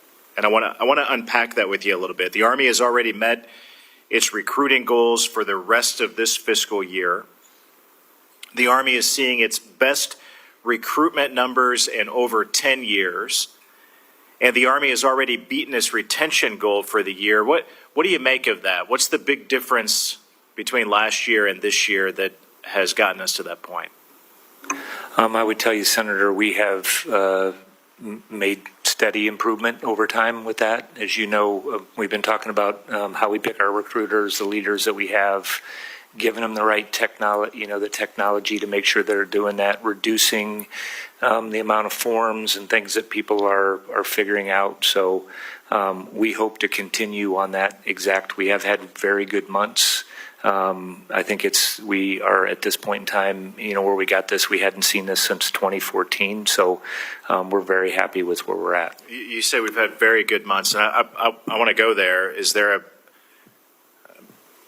Was there a good month? Was there a point, if you study the trends of these recruitment numbers, when did you see this significant shift? Because this is a significant difference between last year and this year. Yeah, I can get you the monthly data that goes, back from September, October, and we have seen a slight rise, but we've been on a pretty good, steady path. I just want to, was November an indicator, November 5th? We did have a really. Was there a significant increase in Army recruitment after November 5th? We have seen recruitment numbers come up a little bit. Yeah, because it seems obvious to me that who the commander-in-chief is matters to military recruitment. And I have seen those trends, General, and it would be great to unpack them even further with you, the difference between last year and this year, and a Pentagon that's focused on lethality, a commander-in-chief who's inspiring the next generation to step up and serve our country. And my big question for you, though, is how do we keep that going? What do we do from this point forward to keep those recruitment numbers heading in the direction that they are? This is a discussion we have, pretty consistently. I mean, I think we have to continue to do what we're doing. We have to constantly evaluate. For us, are we getting the right? We track, 16 different specialties and making sure that we're doing it. One of them that we have been doing very well on this year that we have had struggles with was 18 X-ray. How do we reach those people? How are we assessing folks in there? So how we look at our marketing, I think this is just something that we have to constantly evaluate, Senator. And it's important too on the retention side. You mentioned that what we're doing inside of our formation to make sure that we're retaining our soldiers. Can you give us some anecdotes or reasons why higher recruitment and higher retention matters to the United States Army? I mean, I think it matters to everybody in the joint force. You want to have fully capable, trained formations. What can you do with better retention and recruitment that you couldn't do without? What's important about retention is that we were just talking about cyber, you're keeping somebody in that you've trained. Some people, I enlisted in the Army, many, many years ago. You look at keeping people that you have invested in, you've trained in. Oftentimes people have other opportunities. They stay because of the team and because of the mission. Signal, I can go down, but NCOs really drive our training inside of our formation at the platoon, company, and battalion level, and keeping those great NCOs on our team is obviously critically important to our lethality. And Senator, it's a virtuous cycle. When we are having a harder time recruiting, we have to lower standards, which definitionally means we're letting in just a different population, and the Army feels that. And what we're able to do now is there's so much demand. We can start to raise standards. We can start to focus on putting people where we have the most need. And clearly the last administration lowered standards to meet recruitment goals. And can we go backwards and put those standards back to where they need to be so that we're getting the best and the brightest? Since the Trump bump of recruitment is obviously real. So I guess that's what I'm going for. How do we are actively quantitatively raising standards on things like our APFT, and if this momentum continues, we will continue to prioritize giving slots to basic training to the most qualified young adult. That's really great news. Thank you. I yield back. Thank you, Senator Banks. Senator Slotkin. So I don't want Senator Kelly to beat me up. We thought he was going next, but I will happily take my 5 minutes. Thank you for being here. We've talked a lot, even this week, about the Army transformation, and I'll echo a number of things that Senator Peters said. I think we all understand the need for the Army to modernize. I don't think there's a single person who feels like we should stay the same and the status quo is just doing great. And that's based on the fact that China is investing in new technology, new techniques, and if they and others that we may hopefully never have to fight, if they are ahead of us on a whole bunch of different things, like we're not doing our job in preparing and protecting the United States. So I think we're all on the same page. I just want to make sure that it's not just about cutting stuff, right? And we understand that you've looked at cutting things like Humvees and the JLTV and things that Michigan does, but that we also look at processes and procedures, right? You alluded to this in your strategy. Right now, China can go from concept to fielding a new system in 1 year. The U.S. military, and I say this with love, can go from concept to fielding in 3 years if we're lucky, right? If we're lucky. So to me, the future is going to be won by the people who are most agile and flexible in taking the new great idea, some of the stuff we're seeing in Ukraine right now and moving it to contact faster. And I would just offer that we don't want to destroy the defense industrial base. We want to update it. And I think Michigan can be the place to do that advanced manufacturing, to bring in AI, to bring in 3D printing, to bring in all these new techniques that are going to make us go faster. So I'm thrilled that you're coming. We're going to show ourselves off. And instead of fighting to hold on to everything that we've had in the past, we want to be the defense point of contact for advanced manufacturing for the future. And we're going to give you the dog and pony to make sure you feel the same way, because we are pretty hot shit in what we do in Michigan. I'm just going to say that. Sorry to swear, Mr. Chairman.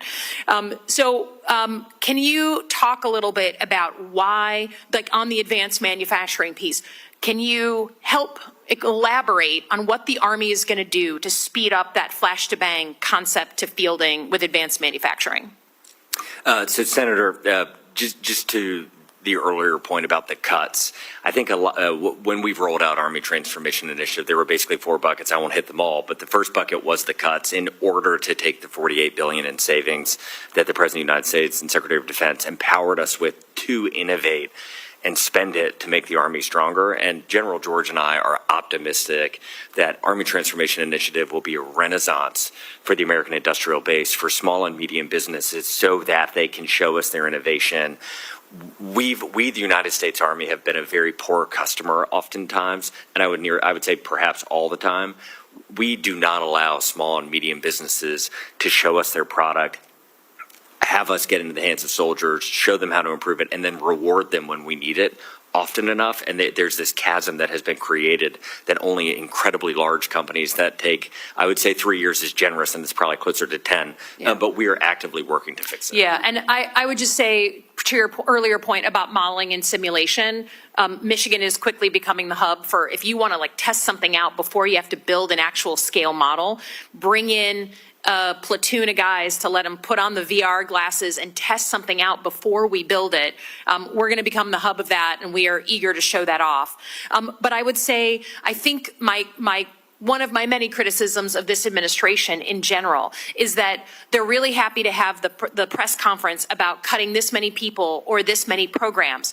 But as someone who worked in the federal government, it's often the procedures within the departments and agency that take forever, right? There's so many steps. There's so many things to do.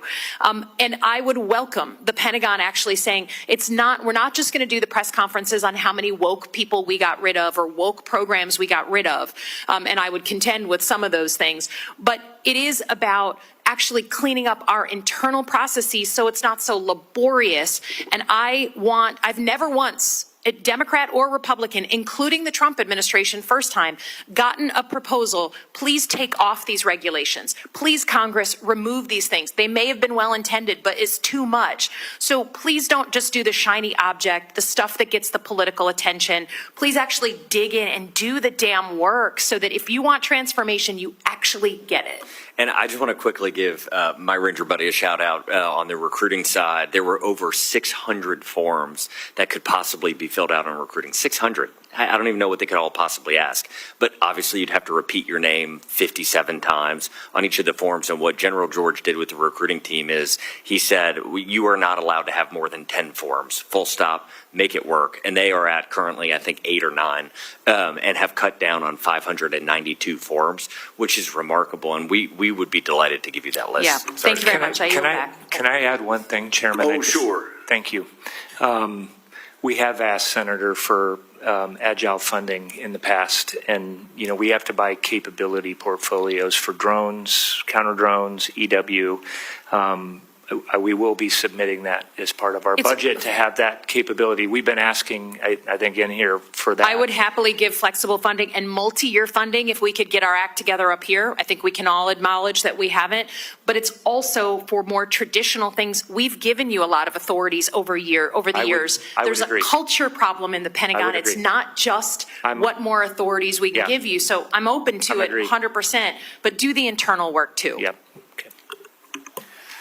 Thank you, Senator Slotkin. Senator Kelly, you were polite, I think, and let Senator Slotkin walk in the door ahead of you. And You seem to have been punished for that. Well, it worked out well because of what she had asked, Mr. Chairman. So you yield good back. lead-in. I understand you're yielding back. Is that correct? No, I am not. Okay. I am not. Senator Kelly.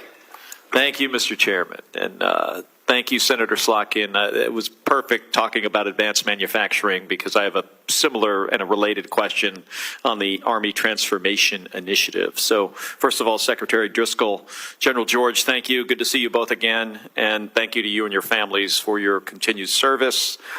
Secretary Driscoll, is it, in reference to the Army Transformation Initiative, is it correct that it is consistent with the Secretary of Defense's directive on Army transformation and acquisition reform? That Yes. those things are consistent? Okay, Yes. thank you. Yes. And that directive states that the Army must prioritize investments in existing resources to improve electronic warfare capabilities, among other things. Is that correct? Yes, I believe so. Yeah, thank you. And I agree.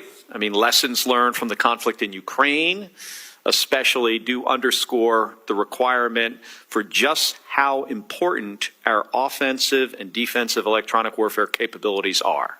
We've seen that on the battlefield in Europe. So it seems to me that the Army would want to bolster its electronic warfare test and evaluation capabilities. Senator Slotkin talked about advanced manufacturing. One aspect of being able to manufacture advanced, innovative combat power is to be able to test it and evaluate it. Without test and evaluation, you don't know what you're going to get. So we want to ensure that we can deliver the most advanced warfighting capabilities in any conflict. Would you agree with that? Yes. So it's concerning to me that the U.S. Army Test and Evaluation Command, ATEC, has a reduction in force plan that would disproportionately impact the Army's primary electronic warfare test and evaluation center, and that is the Electronic Proving Ground at Fort Huachuca, outside of Sierra Vista in Arizona.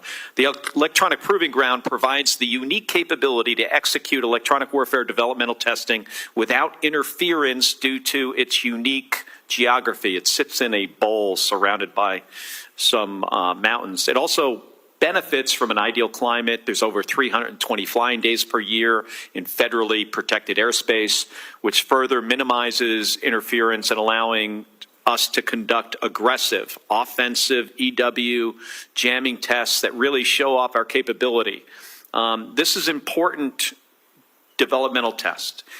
The existing ATEC proving grounds simply cannot provide the same environments outside of Fort Huachuca. That would leave us without the ability, if we get rid of personnel at Fort Huachuca at the electronic proving ground, we will not have the capability to do that developmental test and to train our soldiers and pilots how to use these systems to counter our adversaries. So if carried out, this reduction in force at EPG, this could result in some long-term consequences for testing and evaluation and readiness. So, Mr. Secretary, do you agree that disproportionately slashing our electronic warfare test centers would harm the Army's electronic warfare capability? Do you mind if I jump in on this one, Senator? Yes, sir. As you know, we also have Yuma that's over there. We have Yuma, White, Yuma White Sands, Dugway, so that I agree with you. I agree with you on the EW. I agree with you. And what we've looked at, and I know Pat Gaydon at the Army Test and Evaluation, we've had a lot of discussions on this. We are also testing some of this stuff around the world. What we had was, and we are looking at, is where do we have excess capacity that we're actually not using that? I think we can come over and lay that out. So yes, EW is going to be important. Yes, we're going to have to do it in a lot of different locations. What I will tell you is probably we will be doing much differently at the John R. Fox range, and what's happening is adding drones, adding FPV drones, and doing different General, training. let me give you a quick example, though, and obviously Yuma Proving Ground also a valuable Army asset in the state of Arizona. They are different.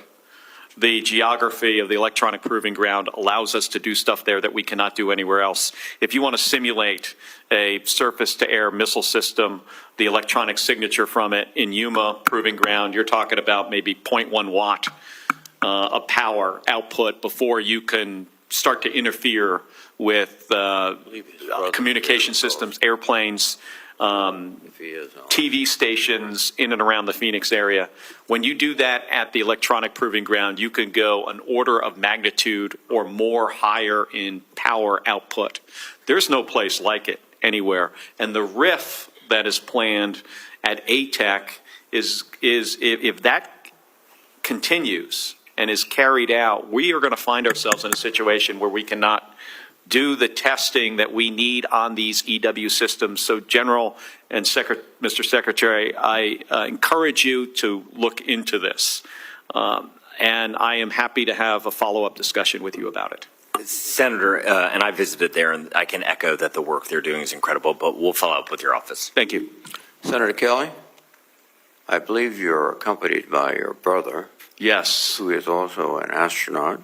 And a Navy former naval pilot. Fighter pilot. Yes. Combat veteran. He is in the audience. He is in the audience. Here. He bears a striking resemblance to you. He does. Yeah, thank you. We're twins. I'm the original, and he's the cheap copy. Okay, you're number one, he's number two. That's correct. Okay, well, oh, good. But let me salute a family of aviators and astronauts. You're here. And this concludes the open portion of today's hearing. I want to thank our witnesses for their testimony, for the information of members. Question for the record will be due to the committee within 2 business days of the conclusion of the hearing. We will commence the closed portion of this hearing in the Senate Security in 15 minutes. We are recessed until then.